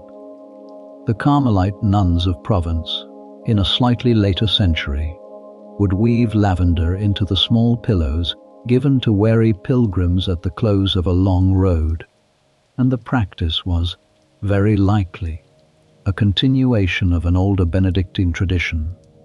Let us turn now to fennel. Fennel is the tall, feathery plant of the warm hillside and the cottage edge, with fine bright green leaves like soft green smoke and broad flat clusters of small yellow flowers. The Romans planted fennel everywhere they went. The brothers planted fennel in the kitchen garden. The small dried seeds were kept in clean glass on the still room shelf. A simple infusion of crushed fennel seed in hot water was given to settle the windy belly, to ease the slow cough of the elderly brother, to sweeten the breath after a meal of leek and onion, and to gentle the small queasiness of the brother on the morning after a long vigils. Fennel sat, with the other warming seeds on the shelf, and the cooks of the kitchen reached for it freely, both as a culinary herb and as a soft daily medicine. Let us turn now to mint. Mint, in the medieval cupboard, meant several different plants. The kitchen mint of the cottage edge, the spearmint of Pliny, the peppermint of the later medieval garden, the pennyroyal of the damp meadow, all sat under the single Latin name Menta in the cupboards of the brothers. The mints were freely planted in the cloister garth and in the kitchen garden and in the herbularius, and used freely. A simple infusion of the fresh or dried leaves was given for the heaviness in the stomach after the meal, for the headache that follows a long day in the dust, and for the slow, steady comfort of an evening cup of warm mint tea, sweetened with a little honey, taken before compline. The peppermint, in the late medieval abbey gardens, became the favoured stomach mint of the cupboard, and the practice spread out from the Benedictine houses into the kitchens and the small still rooms of the prosperous villages of the south. Let us turn now to savory. Savory is the small, low, grey-green woody herb of the warm hillside. Summer savory, the soft annual, and winter savory, the woody perennial, both of them with narrow grey-green leaves and a sharp, clean, peppery scent. The Romans called the herb Saturea, and they held that it was, by its warming nature, a mild, gentle aid in the long unions of the southern summer. The brothers grew savory in the herbularius, used the fresh leaves in the bean pottage of the kitchen, and the dried leaves in the tea of the cold months, and praised the herb in the Capitulaire de Villas of Charlemagne for its quiet usefulness in the long monastic year. Let us turn now to lovage. Lovage is the tall, dark green celery, like herb of the cooler northern garden, with broad shining leaves on long hollow stalks, and broad flat clusters of small pale, yellow flowers in the late summer. The brothers called it ligusticum, and grew it in a corner of the gardenum, where its tall stalks and its strong celery, like scent, gave a pleasant green note to the long summer afternoons. The fresh leaves were chopped into the pottage of the kitchen, and the dried seeds were kept in clean glass for the warming tea of the cold months.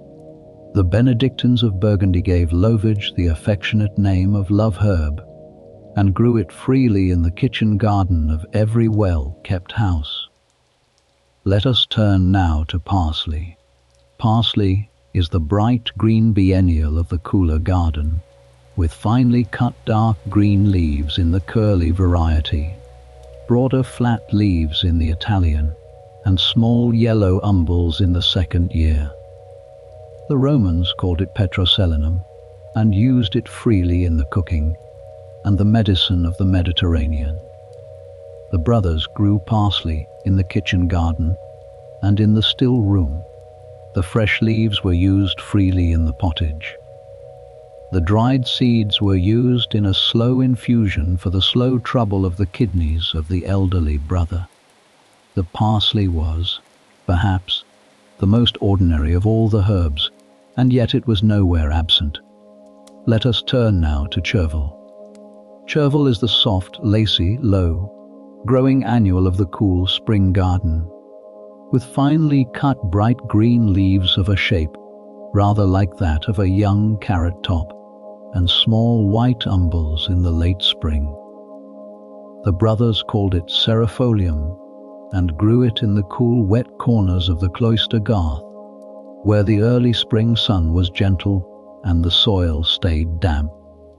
The fresh leaves were chopped into the early spring soups of Lent, and the herb was, in the slow medieval calendar, one of the first soft greens of the new year. The chervil came up in March in the south, in April in the north, and the brothers, after the long pottage, eating of the winter. Welcome the soft, fresh, tender leaves of the new chervil with the quiet delight of any cook who has been waiting a long time for the new green of the spring. Let us turn now to vervain.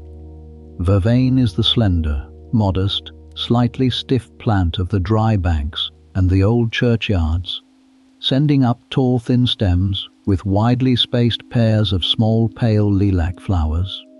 The Romans called it the holy plant. The medieval brothers planted vervain in the herbularius and used the dried leaves in a weak infusion for the slow lingering headaches that follow long worry, for the small burns of the kitchen, and for the slow steady washing of small wounds with a clean linen pad soaked in vervain water. The herb was associated, in the long folk tradition, with quiet protection, and the brothers, who knew the older traditions of the country wives, were content to leave that small association in place. Let us turn now to betony. Betony is the small, neat low plant of the woodland edges and the chalky meadows, sending up a single slender stem, topped with a tight head of soft purple flowers, and the leaves dark green and slightly crinkled. The Roman physician Antonius Musa, who served the Emperor Augustus, wrote a small monograph on betony, listing 47 separate complaints for which it was a remedy.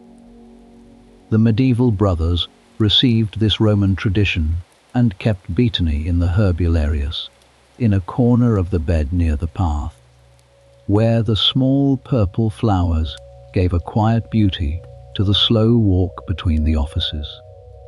The dried leaves were used in a simple infusion for the slow lingering headache, the troubled sleep of the elderly brother, and the small low spirits that follow a hard winter. Let us turn now to valerian. Valerian is the tall, slender plant of the damp wood, edge and the wet meadow, with feathery green leaves and small clusters of pale pink flowers in the early summer. The root, dug from the cool ground in autumn and laid out to dry, gives off the strong earthy odor of an old cellar, somewhere between turned earth and warm leather. The Greek physician Galen called it foo and prescribed it for those who could not be still. The brothers planted valerian in the wettest corner of the herbularius, where the soil stayed moist, and they dug the root in October, chopped it small, dried it in the loft, and stored it in linen bags for the long winter use. A slow cold infusion of the dried root in a stoneware jug, left to stand from morning till evening, was strained off in the early evening and given to the brother who could not sleep through the cold winter nights. Let us turn now to wormwood. Wormwood is the tall, silver, grey, intensely bitter herb of the dry wasteland and the roadside bank, with finely divided silvery leaves and small dull yellow flowers in the late summer. The Romans called it absinthium. The brothers grew wormwood in the herbularius, used the dried leaves in a strong, slow, bitter tonic for the brother, whose digestion had grown sluggish in the long Lenten fast, and used the same tonic in a thin oil rubbed onto the bedsteads of the dormitory in the warm months to deter the small parasites. Hildegard of Bingen, in her Physica, gave wormwood a place of considerable importance, and her wormwood wine, made by infusing the dried leaves in a young red wine for several days and straining off the liquid, was prescribed in many medieval houses for the slow comfort of the body in the cold months. Let us turn now to agrimony. Agrimony is the slender, modest plant of the field edge and the meadow bank, with tall yellow spikes of small 5-petaled flowers in the high summer and small clinging seed burrs in the autumn. The medieval brothers called it agrimonia and used the dried leaves and flowering tops in a slow, gentle infusion for the slow trouble of the liver and the long, lingering bruise.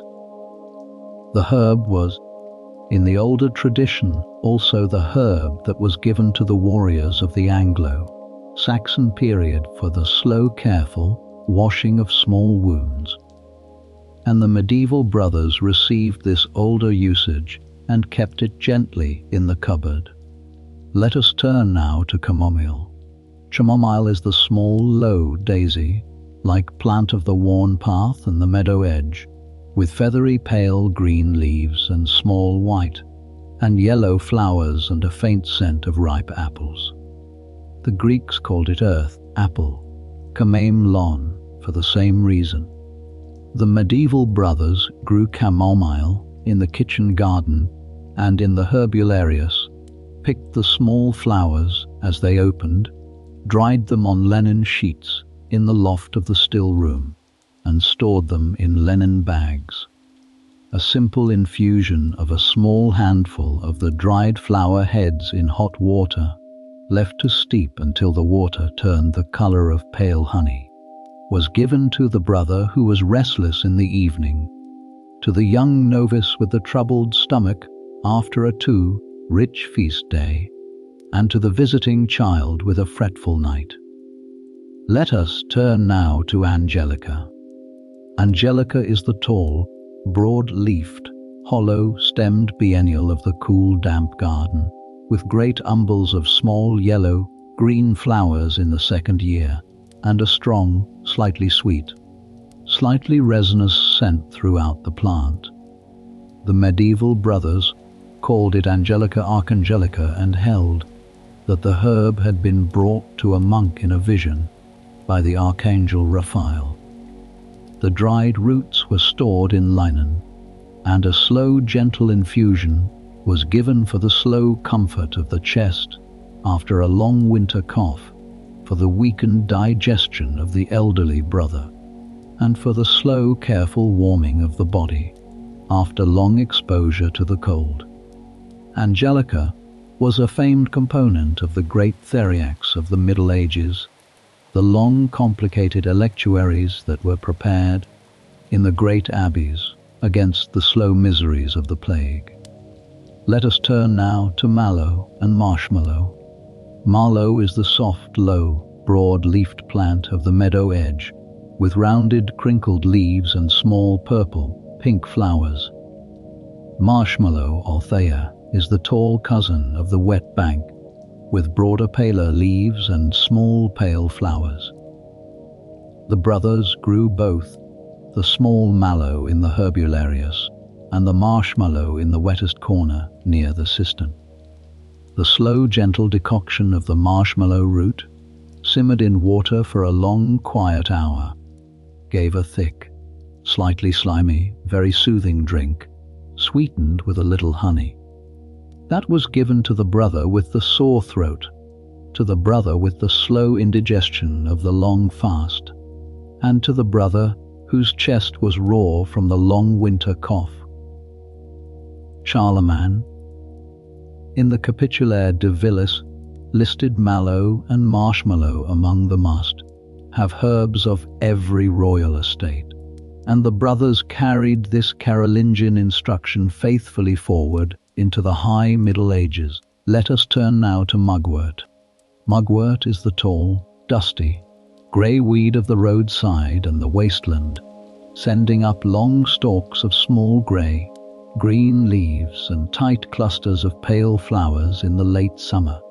The Greeks named the genus Artemisia after the goddess Artemis, who they said had given the herb as a gift to the centaur Chiron. The medieval brothers grew mugwort in the herbularius, used a weak infusion of the leaves to settle the sluggish digestion, and used a stuffed pillow of the dried leaves as the dreamer's pillow of the troubled brother in the infirmary. The herb sat in the long Anglo-Saxon herbal tradition, the Lacnunga, where it was sung to in a long charm beginning, "Remember, mugwort, what you made known." Let us turn now to cosmary. Cosmary is the tall, broad-leafed, soft, grey-green herb of the cooler garden, with small button-like yellow flowers in the late summer. The brothers called it balsamita and grew it in the herbularius, using the dried leaves as a sweet bitter herb in the brewing of the abbey ale, and as a soft fragrant herb in the linen of the wash house. The leaves of the costmary were also, in the small monastic tradition, used as a bookmark in the great psalters of the church, for the dried leaf was thought to keep small worms from the parchment, and the small habit gave the costmary its second name. The Bible leaf. There are many more we could name. The poppy, with its red field flower and its small black seeds. The fenugreek, the small yellow, flowered legume of the warmer south. The horehound, the bitter low silvery plant of the dry hillside. The pellitory of the wall, the small soft plant of the old stone bank. The yarrow, the tall white, flowered field plant. The plantain, the small ribwort of the worn path, used for the slow, careful wrapping of the small wound of the kitchen. The borage, the rough, leafed bright, blue, flowered herb of the cottage edge, that brings, by the old verse, a return of cheer. We will let the names rest here. The herbularius is full of herbs we have not yet named, and the herbs we have named are not the only ones. The point is not the count. The point is the slow, patient, ordered tradition of the named bed, the dried bag, the still room, the linen sack, the quiet morning of the infirmarian walking down the gravelled path with his small wooden basket on his arm. Let us turn now to the 6th chapter, Chapter 6. The cultivation, raised beds, companion planting, lunar timing, compost water, and the slow patient agronomy of the Benedictine garden. The brothers did not, in the early Middle Ages, write a great deal about how they grew their herbs. They were not agricultural theorists.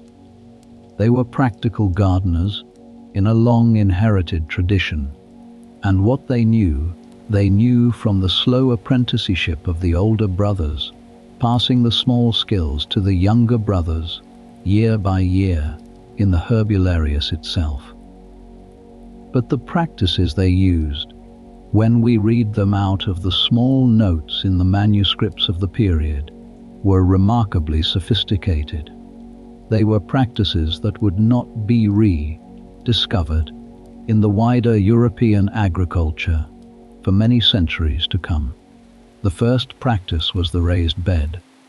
The herbularius of the plan of St. Gall shows the 16 named beds as small raised rectangles, each surrounded by a wooden plank or a low edging of stone, and each lifted perhaps 8 to 12 inches above the level of the gravelled path. The reason for the raised bed was several. The raised bed warmed earlier in the spring than the flat soil, because the sun could reach the soil from the south side as well as the top. The raised bed drained better in the wet of the autumn, because the water flowed off the sides into the gravelled path. The raised bed was easier on the back of the brother, who could kneel beside the path and reach into the bed without having to bend his spine into the awkward double fold of a flat field. The raised bed kept the soil from being walked on by the brothers passing along the path. The raised bed could be filled, year by year, with rich layered compost, and the deep dark soil inside the bed grew steadily better, decade by decade. This is, in our own century, called the deep bed system, and it is the basis of much of modern intensive gardening. The Benedictines were doing it in a careful version of the same form in the year 820. There is, in some of the surviving manuscripts of the late medieval period, a small additional refinement. Some of the Cistercian abbeys built their raised beds with a layer of rotten wood and brushwood at the base, then a layer of fresh manure, then a layer of half rotted compost, then the deep top layer of garden soil. This created, inside the bed, a slow, long fermentation that warmed the bed from below for many years, and that fed the herbs as the wood, and the manure slowly broke down. This is, in our own century, called hugelkultur, and it is much praised by modern gardeners. The Cistercians were doing it, very quietly, in the 12th century. The second practice was companion planting. The brothers noticed, very slowly, century by century, that some plants grew better when planted near other plants, and that some plants grew worse. They did not have, in any modern sense, the concept of allelopathy, the chemical interactions of plants. They had instead the slow accumulating wisdom of generations of patient observation.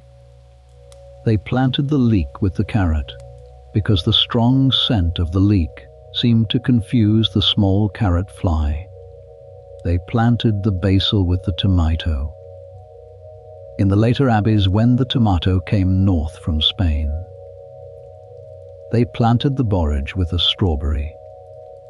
They planted the chamomile near the apple tree, where it was thought to give a sweetness to the air. They planted the rue near the rose, where it was thought to help the rose against the small troubles of the leaf. They planted the marigold near the bean, where the small bright orange flowers were thought to keep the small green pest from the leaf. Some of these companion plantings, when tested in modern trials, do indeed have a small measurable benefit. Some of them are folklore. The brothers, working in the slow, patient tradition of the cupboard, did not need to know which was which. They simply did what the older brothers had taught them, and what the older brothers had been taught by the older brothers before them. And the herbularius, in this slow accumulation of patient practice, grew steadily and well. The third practice was the rotation of crops. The brothers did not, in the herbularius, rotate the herbs, because the perennial herbs of the lavender and the rosemary and the sage and the thyme stayed in the same bed for many years. But in the kitchen garden, the gardenum, the brothers rotated their three great families of vegetables in a slow 3-year cycle. The legumes, the beans and peas, fixed nitrogen into the soil in their first year. The leafy greens, the cabbages and the leeks took up the nitrogen in their second year. The root vegetables, the carrots and the parsnips and the beets, broke up the lower soil in their third year, and the cycle began again. The medieval 3-field system of agricultural Europe was the rough cousin of this monastic rotation, and the great medieval improvements in field productivity that gave Europe its long population growth from the year 900 onward came, in part, out of the slow, patient experiment of the monastic gardens. The fourth practice was the management of the soil. The brothers maintained, in every well-organized abbey garden, a careful supply of compost. They kept several heaps: the dung pit, where the manure of the abbey horses, the abbey cows, and the abbey hens was collected and allowed to rot for a year; the leaf-mowed heap, where the autumn leaves of the orchard and the cloister were collected and turned several times in the year; the kitchen waste heap, where the peelings and the trimmings and the cores of the kitchen were piled and covered with straw and allowed to break down; the night soil heap in some of the larger abbeys, where the careful contents of the lay servants' latrine, separated from the running stream of the Reredorta, were composted slowly with straw and lime for 2 years Before being applied to the orchard, the compost was turned with a long wooden fork several times across the year. The heaps were watered in the dry summer by a brother carrying a leather bucket from the cistern. The heaps were covered in the heavy rains of late autumn with woven straw mats. The slow, patient work of the heap, given the time of 2 seasons, produced a deep, dark, crumbling well, rotted compost that was applied to the raised beds in late winter before the spring planting in a generous layer of perhaps 2 inches. This is, in our own century, called soil building, and it is the foundation of organic gardening. The Benedictines were doing it very quietly for 900 years. The 5th practice was the timing. The brothers, in the older houses, kept careful track of the moon.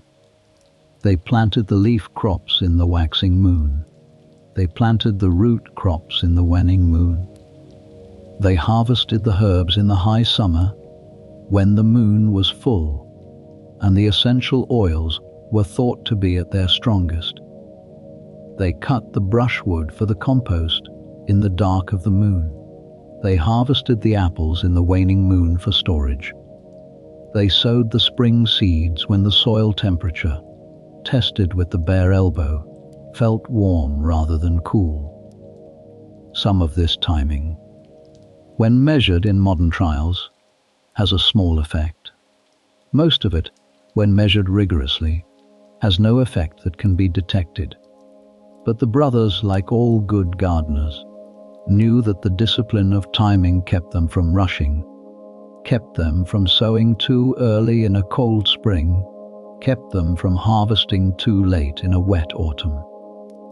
The timing, even when its mystical justification was thin, gave the gardener a structure of patience, and patience is the largest part of every successful garden. The older texts that the brothers consulted on these timings included the Roman agronomist Palladius, whose Opus Agriculturae, written in the 5th century, set out, month by month across the year, the work of the Roman estate. The brothers copied Palladius in the scriptorium, and the abbots gave the manuscript to the head gardeners of the precinct. The agronomy of Palladius, with its careful seasonal advice on the planting and the pruning and the harvesting of the crops of the Mediterranean, was one of the deep underlying texts of the medieval monastic garden. The 6th practice was the water. The brothers carried water in leather buckets from the cistern to the beds in the dry weeks of summer. The larger abbeys built stone channels with small wooden gates that could be opened and closed to direct the water along the gravelled paths and into the raised beds.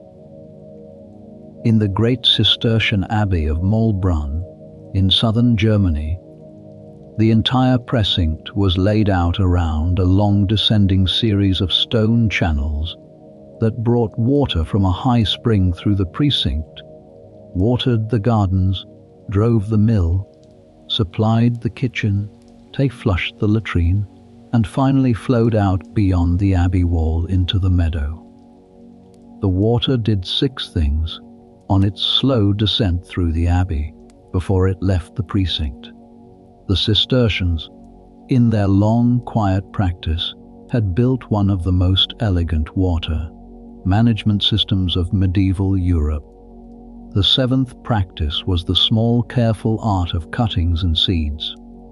The brothers, every autumn, gathered the seeds of the annual herbs, the seeds of the parsley and the chervil and the borage and the dill and the fennel and the coriander and the cumin and the mustard, dried them carefully on linen sheets in the loft of the still room, and stored them in small leather pouches hung from nails on the wall. They took cuttings of the perennial herbs, of the rosemary and the lavender and the sage, and the thyme and the rue and the hyssop.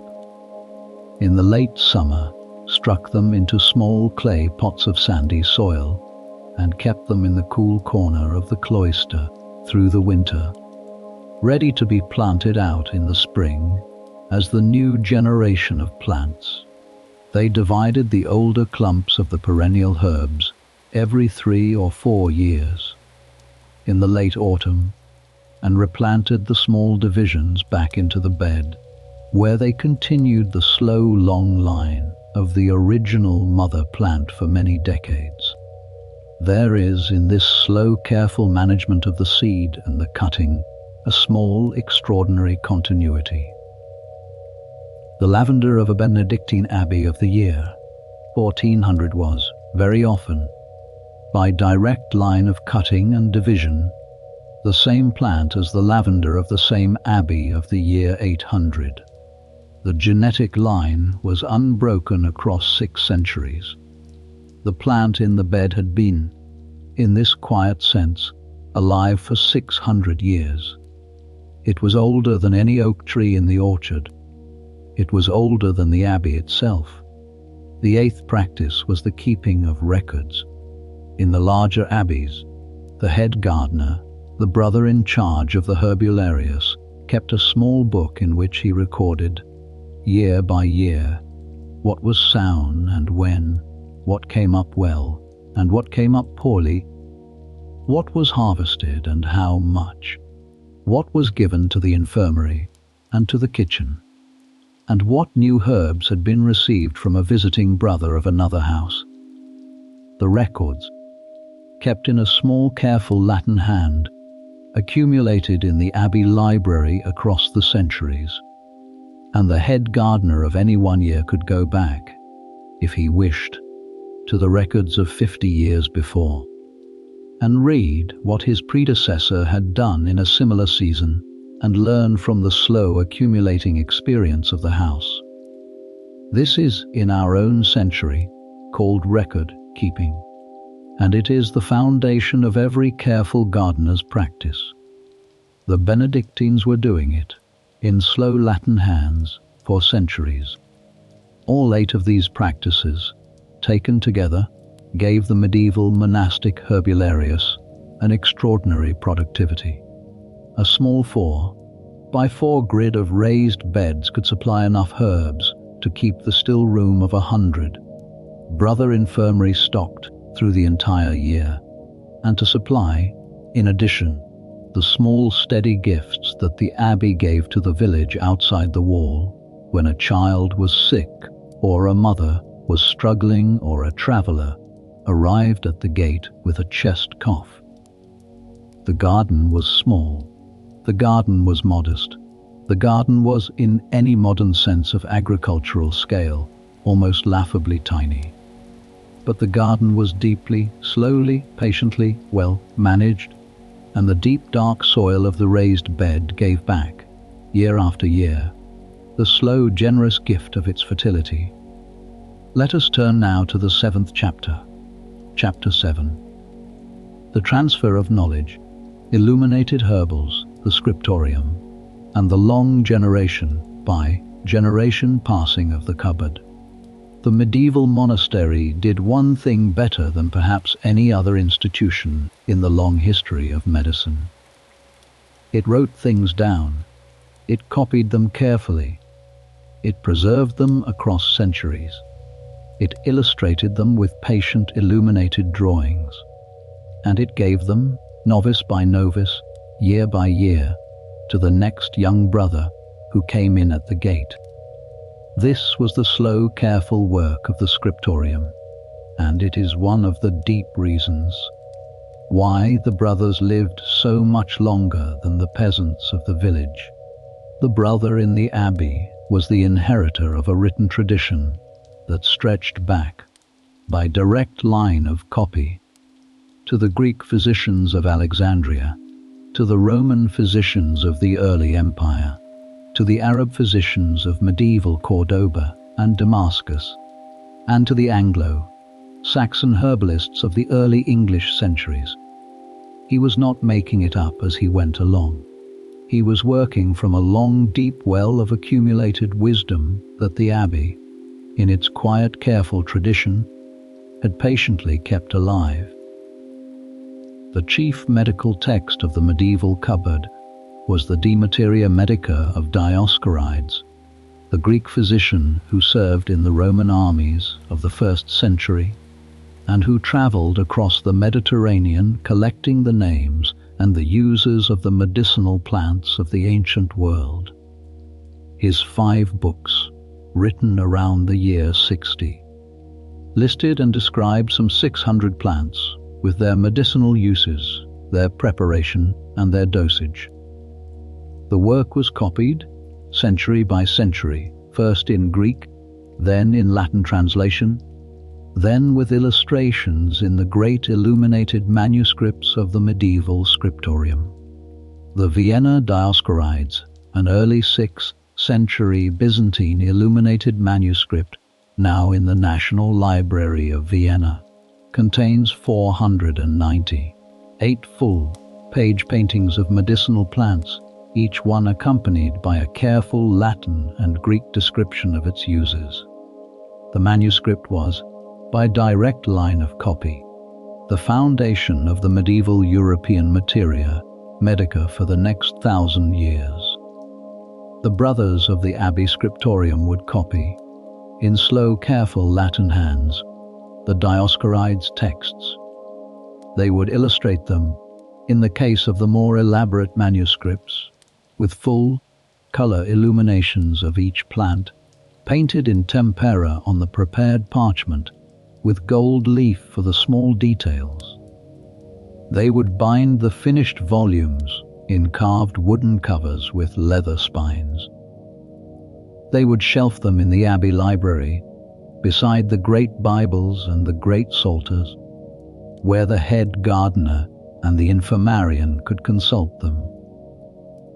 The second great text of the medieval cupboard was the Capitulaire de Villis of Charlemagne, written around the year 800, which set out, in 73 short chapters, the ideal contents of a Carolingian royal estate, including the 73 plants that were to be grown in every royal garden.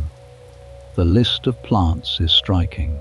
It includes lily, rose, fenugreek, costmary, sage, rue, cucumber, melon, gourd, bean, carrot, beet, leek, garlic, shallot, onion, chive, cabbage, parsley, celery, lovage, savory, mustard, sweet basil, anise, coriander, dill, fennel, parsnip, mallow, comfrey, lettuce, endive, radish, raspberry, currant, gooseberry, parsnip, turnip, and many others. The list became, almost at once, a kind of charter for the herb gardens of the great Benedictine abbeys, and the 73 plants of Charlemagne are the deep ancestor of the medieval cloister garden. The third great text was the Hortulus of Walafrid Strabo, of which we have already spoken. The poem, in 23 sections of Latin verse, described the herbs of the abbey garden in the kindly first-person voice of the young abbot. The poem became, very quickly, a beloved teaching text for the novices of the Benedictine houses, and was copied, century by century, in the scriptoria of Raicano, of St. Gall, of Fulda, of St. Ricia, and of dozens of other houses. The fourth great text was the Lachnunga, the Anglo-Saxon herbal of the year 1000, written in Old English, and containing a deep folk tradition of charms, prayers, and herbal remedies. The Lachnunga is, in some passages, a strange and almost magical document, with old country charms against elf, shot, and against the small troubles of the night, sung over the body of the patient by the herbalist, with a sprig of mugwort in his hand. But in other passages, the Lachnunga is a careful and sober list of herbal preparations, with names and dosages and methods of preparation that ring true with the Greek and Roman traditions to which they ultimately go back. The Lachnunga, in its Old English voice, gave the brothers of the early English abbeys a deep traditional knowledge of the country herbs of their own islands, and the document, copied across the centuries in places like Bold's Leech Book of the late 9th century, became the foundation of the deep English herbal tradition. The fifth great text was the Physica of Hildegard of Bingen, written in the 12th century, in 9 books, and listing over 200 plants, 63 trees, and a long list of stones, fishes, animals, and metals, all with their medicinal uses. Hildegard was the abbess of the Benedictine convent of Dissebodenberg, and later of the convent of Rupertsberg in the Rhineland. She was a remarkable figure. She was a visionary, a composer, a theologian, a scientist, and a herbalist, all in the same long life of 81 years. Her Physica is, in some passages, a deeply Christian and mystical text, with the herbs interpreted as gifts of God and as small medicines for the soul as well as the body. In other passages, it is a careful and rigorous medical text, with the symptoms of the patient and the preparation of the herb laid out in clear, short medieval Latin.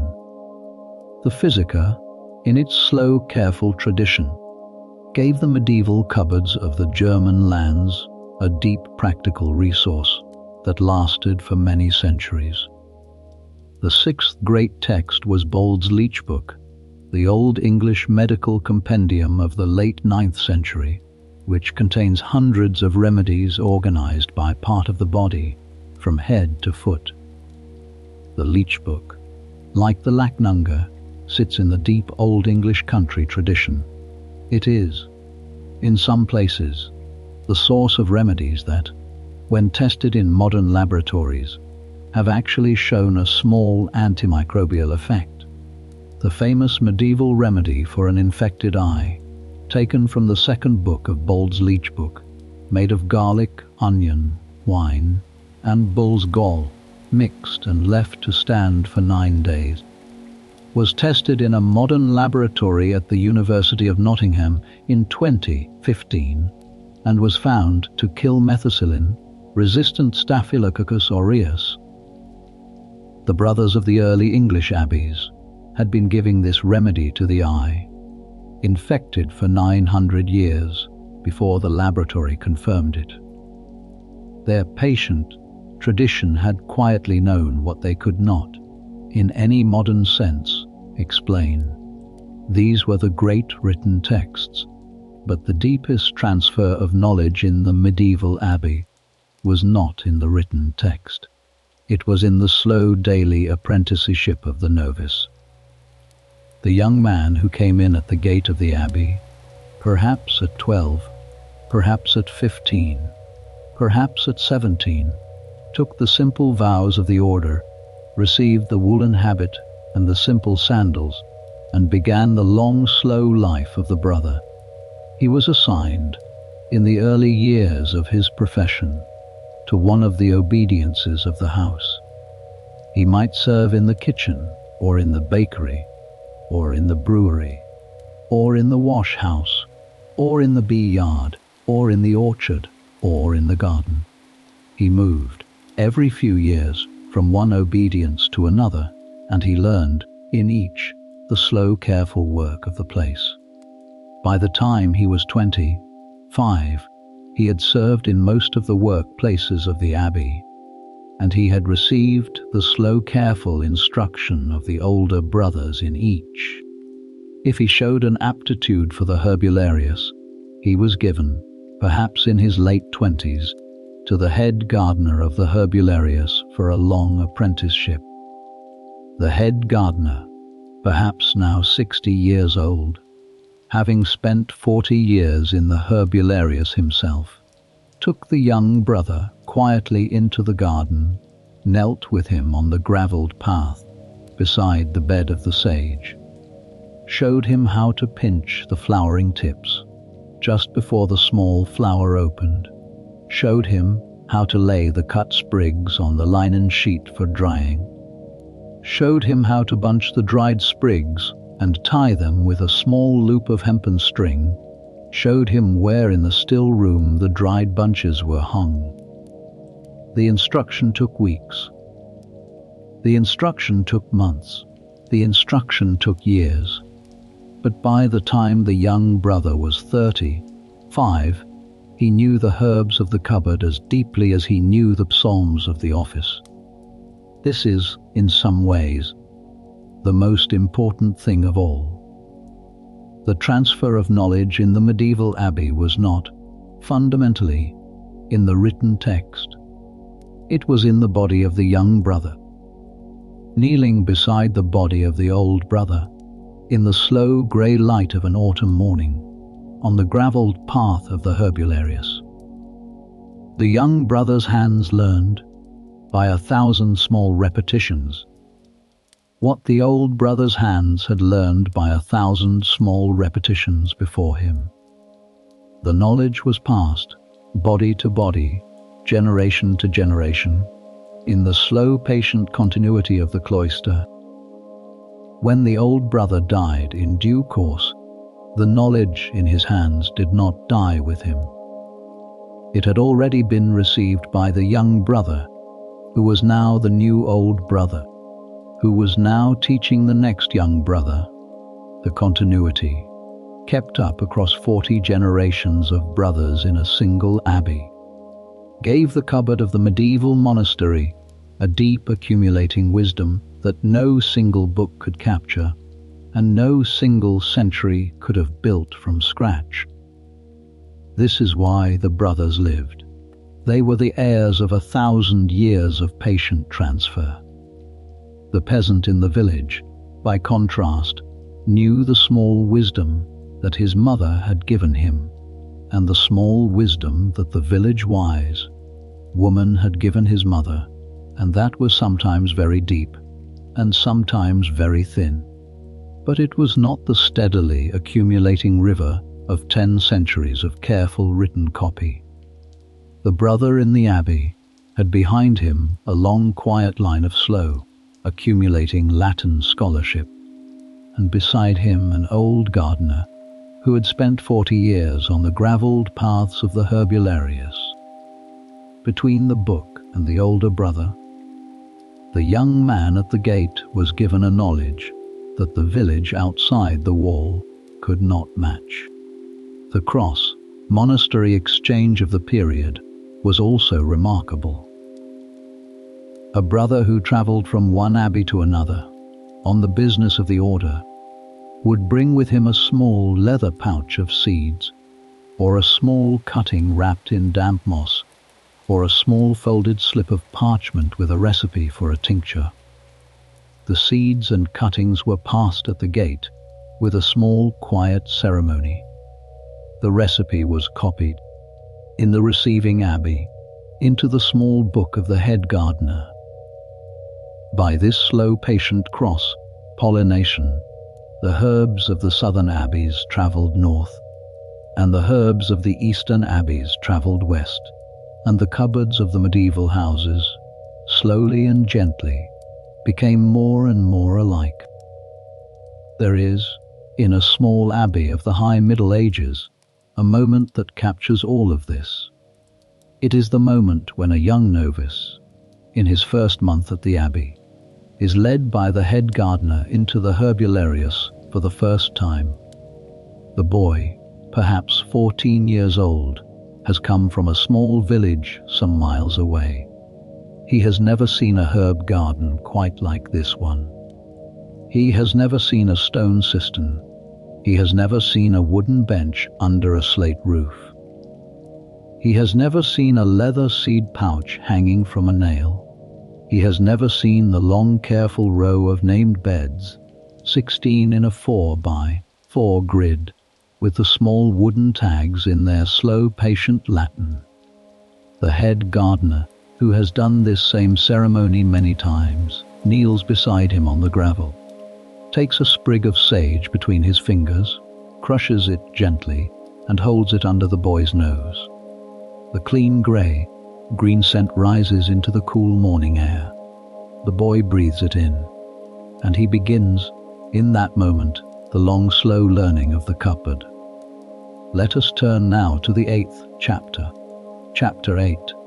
The monastery as hospital, the infirmary, the plan of St. Gall, Hildegard's hospice, and the slow, careful welcoming of the sick. We come now to the place in the abbey that, more than any other, gathered together all the slow, patient practices we have walked through tonight. The infirmary, the infirmarium, the sick room, the hospital in the older medieval sense of the word, which is the place of welcome of the body that needs care. The infirmary of a great Benedictine abbey was a long rectangular stone hall, often 2 stories high, with tall narrow windows along both long walls, a high vaulted ceiling, a small chapel at the east end, and a row of stone fireplaces along one wall. In the great plan of St. Gall, the infirmary lay in its own small courtyard, on the eastern side of the precinct, beside the herbarium. It had its own kitchen, its own refectory, its own small dormitory for the brothers serving in the obedience of the infirmarian, and its own small cloister of 3 covered walks around an open garden.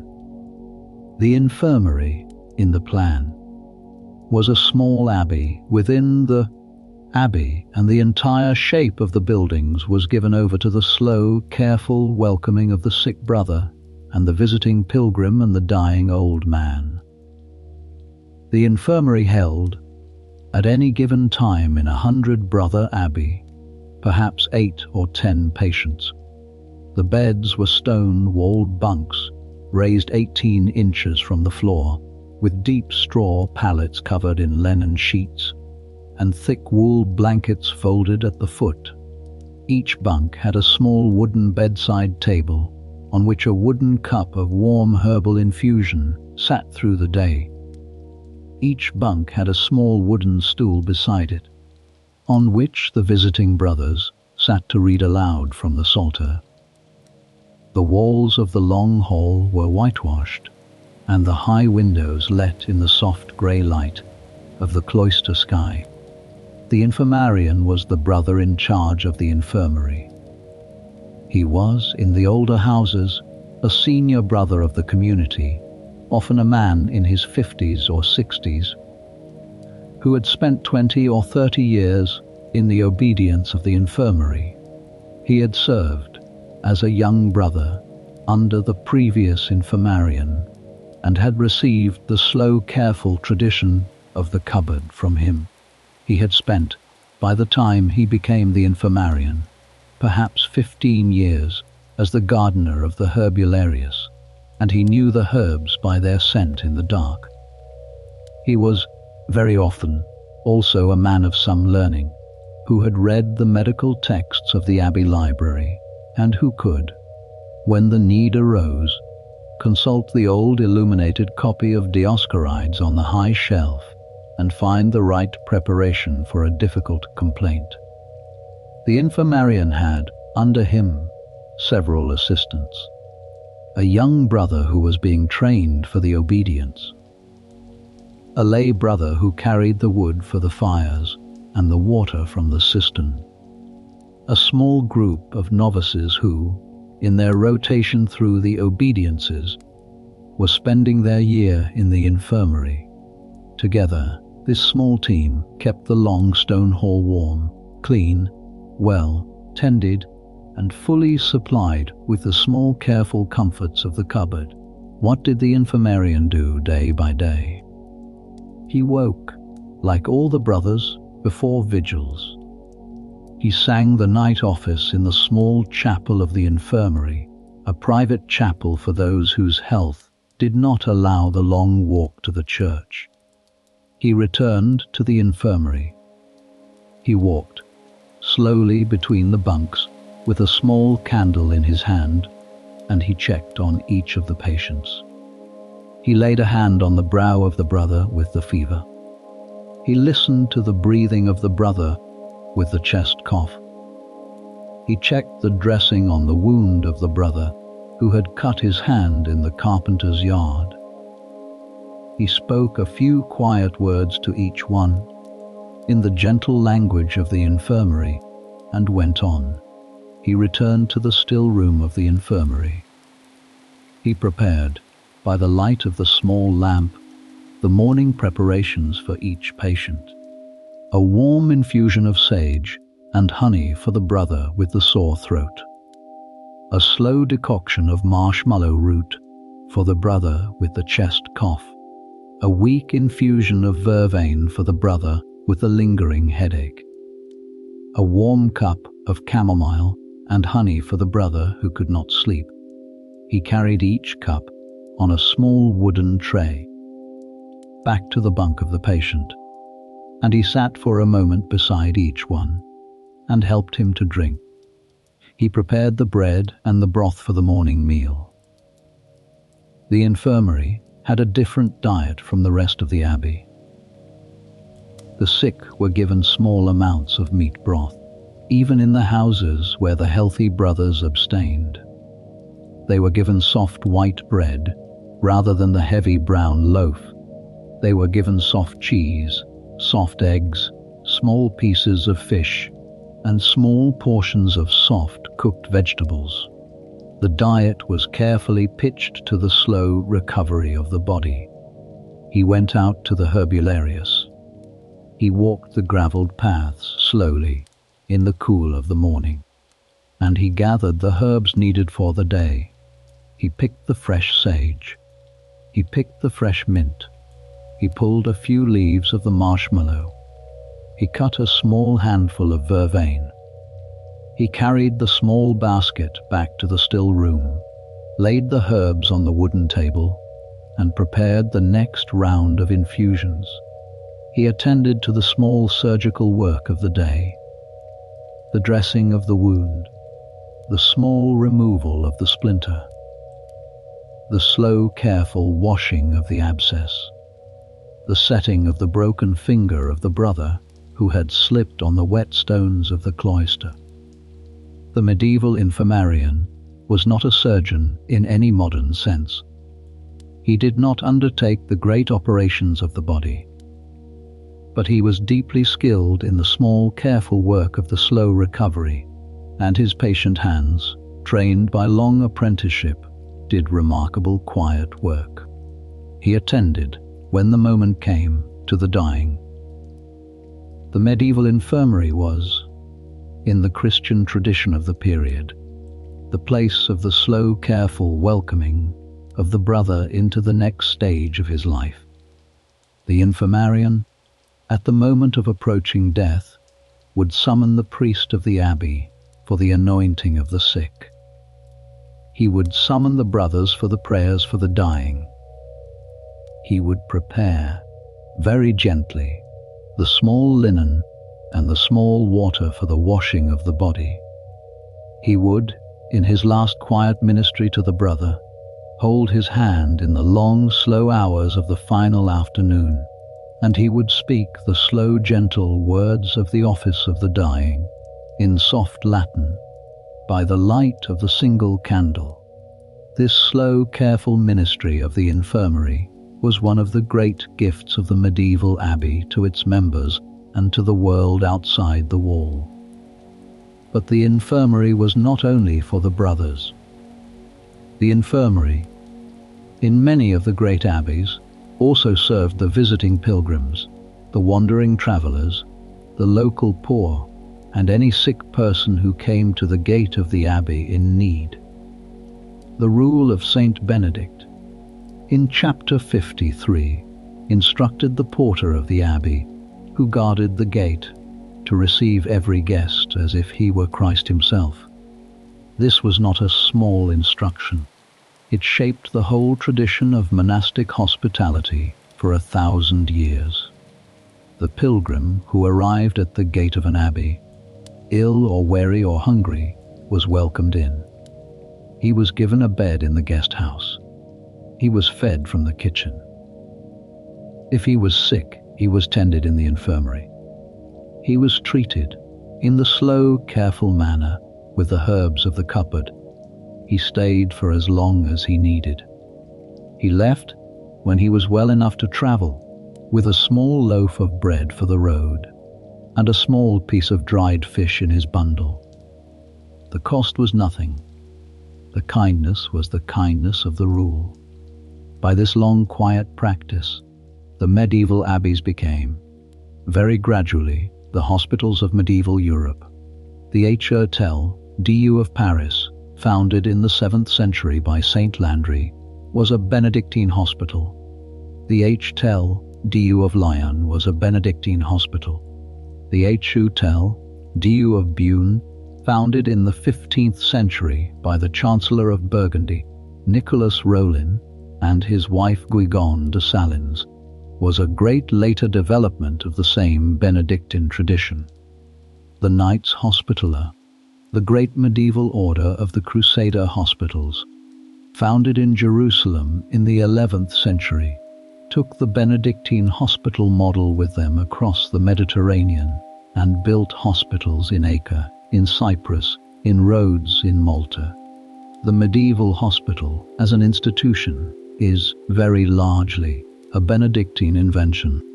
The Hotel du of Beaune, which still stands, gives a vivid picture of what the medieval hospital looked like in its full development.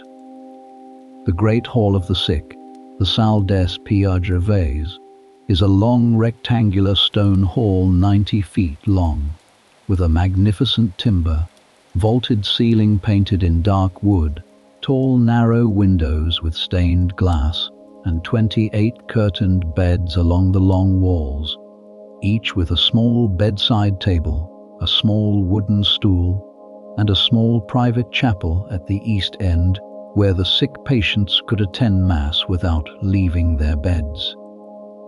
The beds were curtained for privacy.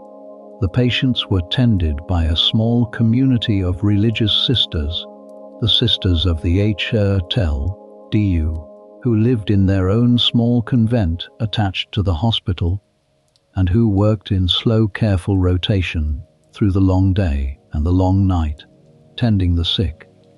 The cupboard of the Hotel du was full of the same herbs we have walked through tonight: the sage, the rue, the hyssop, the lavender, the marshmallow, the verveine, the chamomile, the valerian, the wormwood, the angelica. The herbs were grown in the small infirmary garden behind the hall of the sick, on raised beds, with gravelled paths, in the slow, patient tradition of 900 years. The cupboard of Hildegard of Bingen, in her abbey of Rupertsberg on the Rhine in the 12th century, was famously full and famously well organized. Hildegard was, by all accounts, a remarkable healer. She received pilgrims at her gate, tended them in her infirmary, prepared the slow, careful preparations of her cupboard, and wrote her instructions down in her 2 great medical books, the Physica and the Causae et Curae. The Causae et Curae, the causes and cures, lays out, in slow, careful Latin, the symptoms of the body and the herbal preparations that Hildegard prescribed for them. The book was copied, century by century, in the great German abbeys, and the cupboards of the German hospital tradition, for many centuries afterwards, owed a deep debt to her slow, patient work. Hildegard, in her hospice, would have moved much like the infirmarian we have already imagined. She would have walked, in the cool of the morning, between the bunks of the sick. She would have laid a hand on a brow. She would have whispered a slow, gentle word in the ear of a frightened pilgrim. She would have prepared, in the still room behind the long hall, the small, careful preparations of her cupboard. She would have given each patient the slow, gentle infusion appropriate to the complaint. She would have sung, softly, in her own remarkable musical compositions, by the bedside of the dying brother. She lived in this slow, careful tradition for the long 68 years of her professional life. She died, herself, at 81. in the autumn of 1179, in her own infirmary, attended by her own sisters, by the same slow, careful preparations of her own cupboard, and went, by all accounts, very gently into the next stage of the long, quiet journey. The medieval hospital, in this long, slow tradition, was not a fast or efficient institution by modern standards. It was not equipped to handle the great trauma of war, or the great plague of the cities, or the great labor of childbirth in difficulty. It could not cure many of the diseases that came to its door. The medieval hospital was, instead, a place of slow, careful welcome, of gentle preparation, of patient tending, and of deep human kindness. The sick brother was given a clean bed, clean linen, clean water, soft food, the slow, gentle preparations of the herb cupboard, the prayers of the brothers, and the patient hands of the infirmarian. He was given the slow time of his recovery. If he recovered, he walked back into the cloister. If he did not, he was given very gently into the slow, careful welcome of the next stage of the journey. This was, in the long, slow tradition of 900 years, what the medieval monastery did for its members and for the strangers at its gate. And this slow, careful welcome of the sick body was, perhaps, the deepest, the gentlest, and the most enduring of all the contributions of the cloister to the long human tradition. Let us turn now to the 9th chapter, chapter 9, Death and Continuity. A monk's last day, the bell, the chants, and the garden continues. We turn now to the deepest part of the long, quiet life of the medieval monastery, which is the slow, careful welcome of death. The medieval brother, by the time he reached his 60s, had spent perhaps 50 years in the cloister. He had risen 8 times a day to the bell. He had walked the gravelled paths of the herbarium perhaps 10,000 times. He had eaten the warm bread and the warm pottage perhaps 18,000 times. He had washed his hands at the lavabo perhaps 50,000 times. He had read the long Latin psalmody of the office perhaps 100,000 times. He had, by the end, become, in some quiet sense, a part of the abbey as deeply as the stones of the cloister wall were a part of the abbey.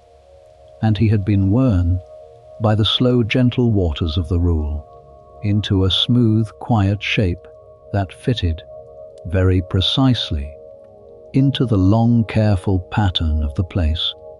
When his time approached, in the careful, slow way that time approaches in the cloister, he was moved from the dormitory of the healthy brothers into the infirmary. He was placed in a clean bunk, with clean linen, with a clean wool blanket, with a wooden cup of warm chamomile and honey on the small bedside table. The infirmarian, who had known him for 40 years, sat beside him in the slow, grey afternoons. The young assistant of the infirmary came and went with the small preparations of the cupboard.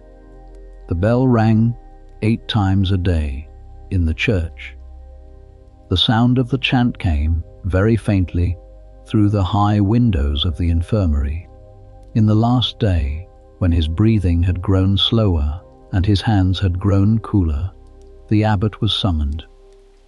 The priest of the abbey came, in his vestments, and laid the small linen pad of the anointing oil on the brow, on the eyes, on the lips, on the hands, on the feet, with the slow, careful Latin words of the office of the sick.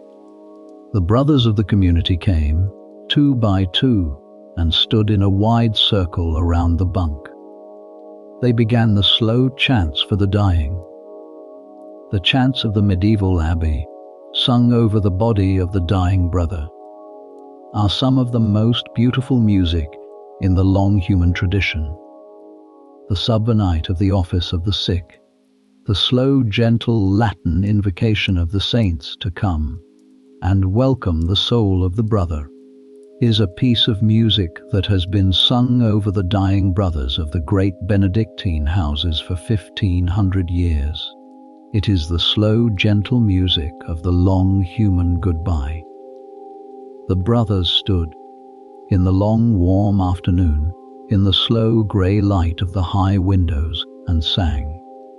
The dying brother lay in his bunk, with his eyes closed and his hands folded on his chest. The chant went on. The bell of none rang in the church. The chant went on. The infirmarian wiped, very gently, the brow of the brother with a small piece of damp linen. The chant went on. The candle on the bedside table burned slowly. The chant went on. In the slow grey light of late afternoon, the breath of the brother grew slower and softer, and at last, at the close of one long quiet exhalation, did not return. The chant did not stop. The chant continued, in the slow, gentle Latin, into the office of the commendation of the soul. The brothers stood.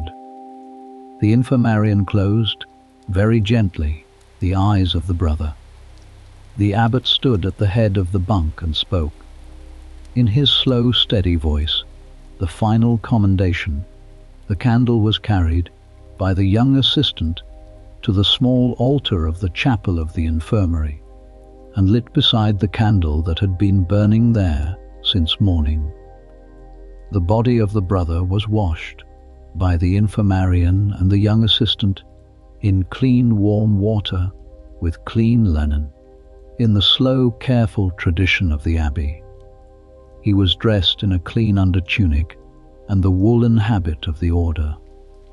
He was laid on a wooden bier, with his hands folded on his chest, and a small sprig of rosemary placed between his fingers. The bier was carried, by 4 brothers, in slow even step, from the infirmary, across the courtyard, and into the church. He lay in the church for the night. The brothers kept vigil in 2-hour rotations through the long, quiet hours, sitting in the choir stalls of the church beside the bier, reading the slow Latin psalms by the light of the candles.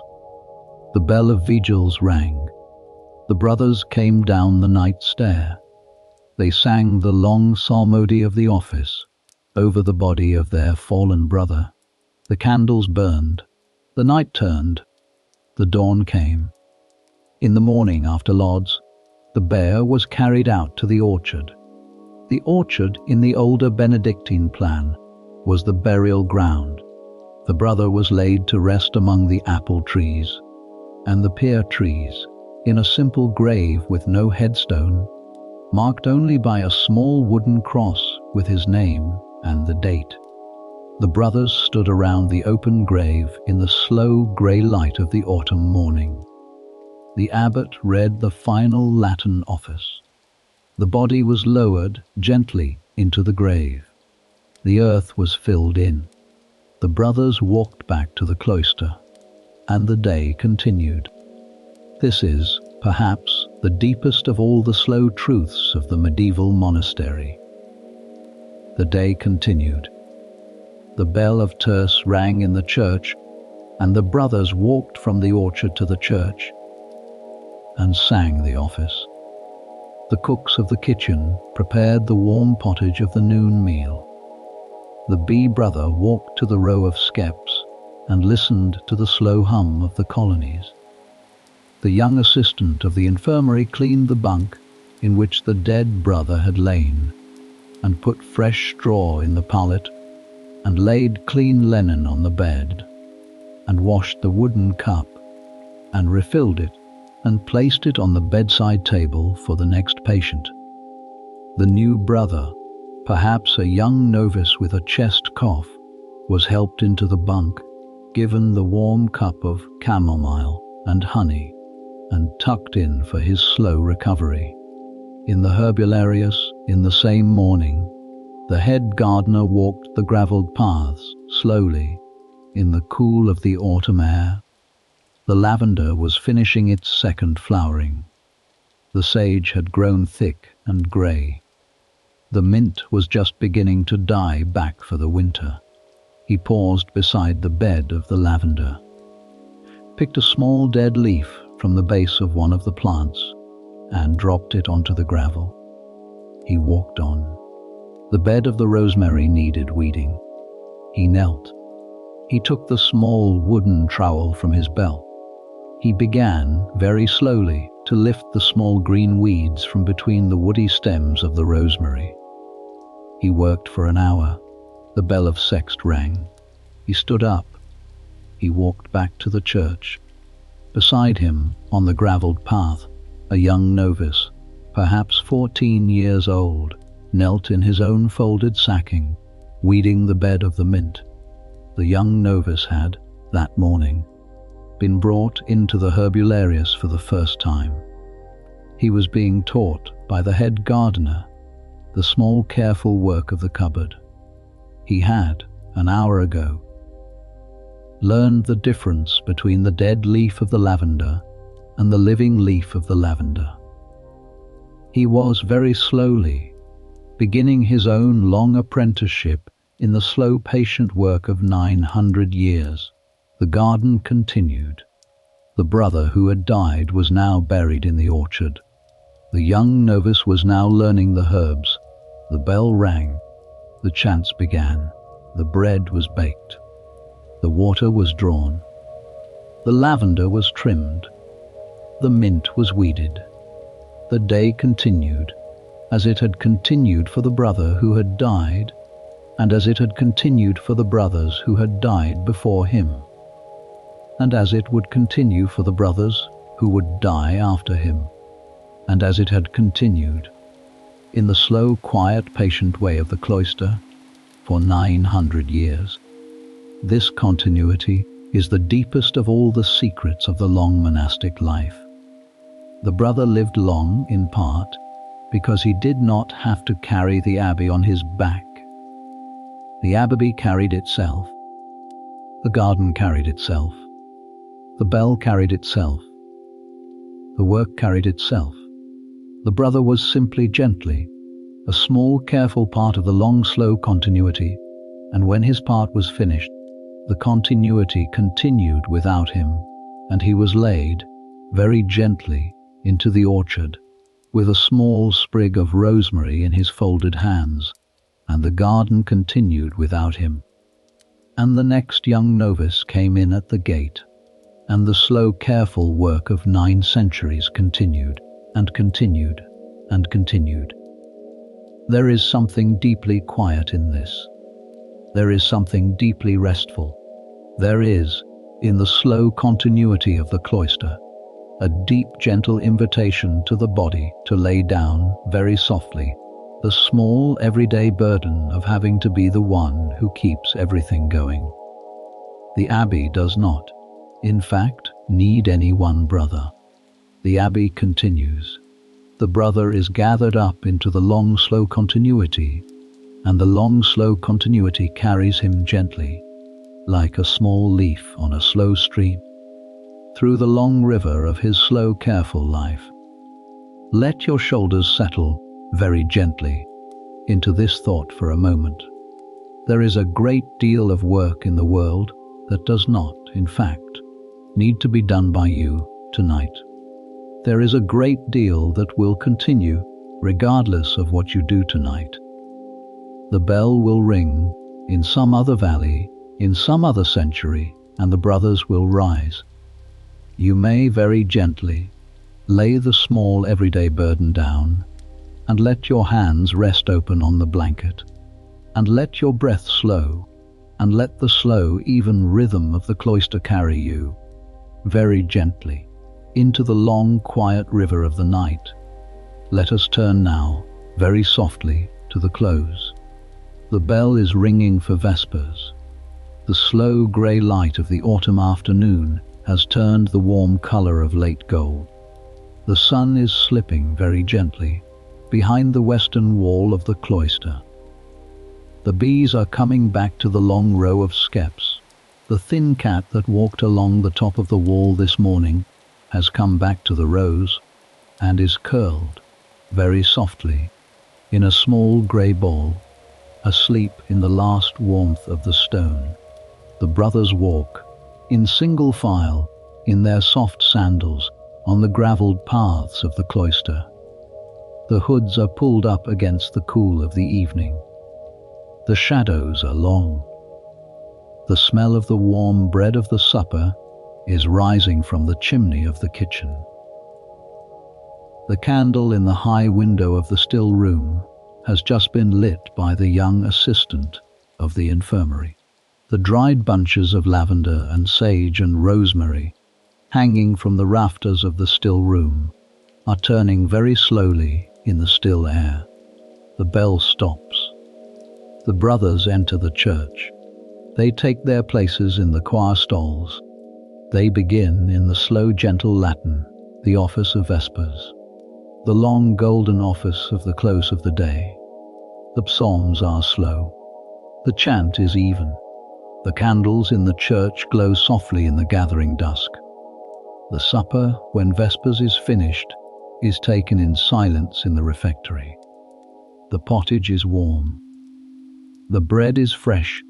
The reader at the lectern reads, in his slow, even voice, from a book of holy lives.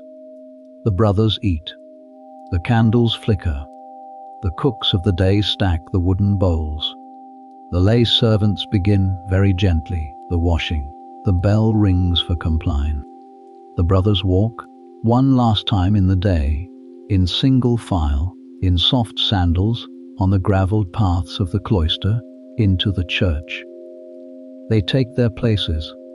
They begin the slow, gentle office of compline, the office of the close of the day, the office of the long, quiet handing over of the soul to the slow, gentle keeping of the night. The psalms are short. The chant is soft. The candles are low. At the end of the office, the bell of the great silence is rung. The brothers file out of the church, in soft sandals, in single file, in the deep silence of the night. They climb the night stair to the dormitory. They lay down on the thin straw pallets in the long stone hall. They pull the woolen blankets to their chins. They close their eyes. In the herbularius, the lavender is dark in the last light. The bees are silent in the skeps. The cistern in the center of the gravelled paths is full of cold, clean water for the morning. The dried bunches in the still room turn very slowly. The candle in the high window has been put out. The cat is curled by the rose. The bell has stopped. In the orchard, beside the small wooden cross with the name of the brother who was buried this morning, the apple leaves are still in the cool air. The grave is fresh. The earth is settled. A small sprig of rosemary has been laid on the new mound of earth by the head gardener, who walked out, very softly, after compline, to leave it there. In the dormitory, the brothers are asleep. The breathing is slow and even. The soft sound of the night rises and falls like the soft sound of a slow stream. In the infirmary, the candle on the bedside table burns very low. The young brother with the chest cough is asleep, with his cup of chamomile and honey beside him, half finished. The infirmarian, in his small chair beside the bunk, is also asleep, his head bent, his hands folded in his lap. The great silence of the abbey holds them both very gently. The night settles over the valley. The stars come out, one by one, above the low stone walls of the cloister. The owl in the orchard speaks once. The bell does not ring again until vigils, in the deep dark hours before dawn, when the brothers will rise again to the slow, even rhythm of the cloister, and the day will begin again in the slow, careful continuity of 900 years. You are very welcome to lay the small, everyday burden down here in the slow grey light of the cloister at dusk. You are very welcome to let your eyes close very softly. You are very welcome to let your hands rest open on the blanket, and let your breath slow, and let the slow, even rhythm of the cloister carry you very gently into the long, quiet river of the night. The bell will ring in some other valley, in some other century, and the brothers will rise. The garden will continue. The bread will be baked. The lavender will be trimmed. The young novice will be taught. The infirmary will be kept clean. The candles will be lit. The chants will be sung. The brothers will live in the long, slow continuity, and they will, one by one, in their slow due time, be laid to rest in the orchard among the apple trees, and the garden will continue without them. There is, in the long, quiet tradition of the medieval monastery, a deep, slow truth that the body knows, even when the mind is not paying close attention. The body, given enough time, given enough quiet, given enough slow, even rhythm, given enough clean water and clean linen and clean bread and clean herbs and clean prayers, will heal itself and live long and go very gently into the long, quiet sleep at the end of the slow, careful day. Sleep well. The apothecary will be back soon with another quiet chapter. The fire is low. The shutters are closed. The small lamp on the workbench is gently turned down, and the linen bags hang quietly from the rafters, waiting for the next slow night. The bell has stopped. The chant is finished. The lavender is dark. The cat is asleep. The brothers are asleep. The candle is low. The orchard is still. The garden continues. Good night.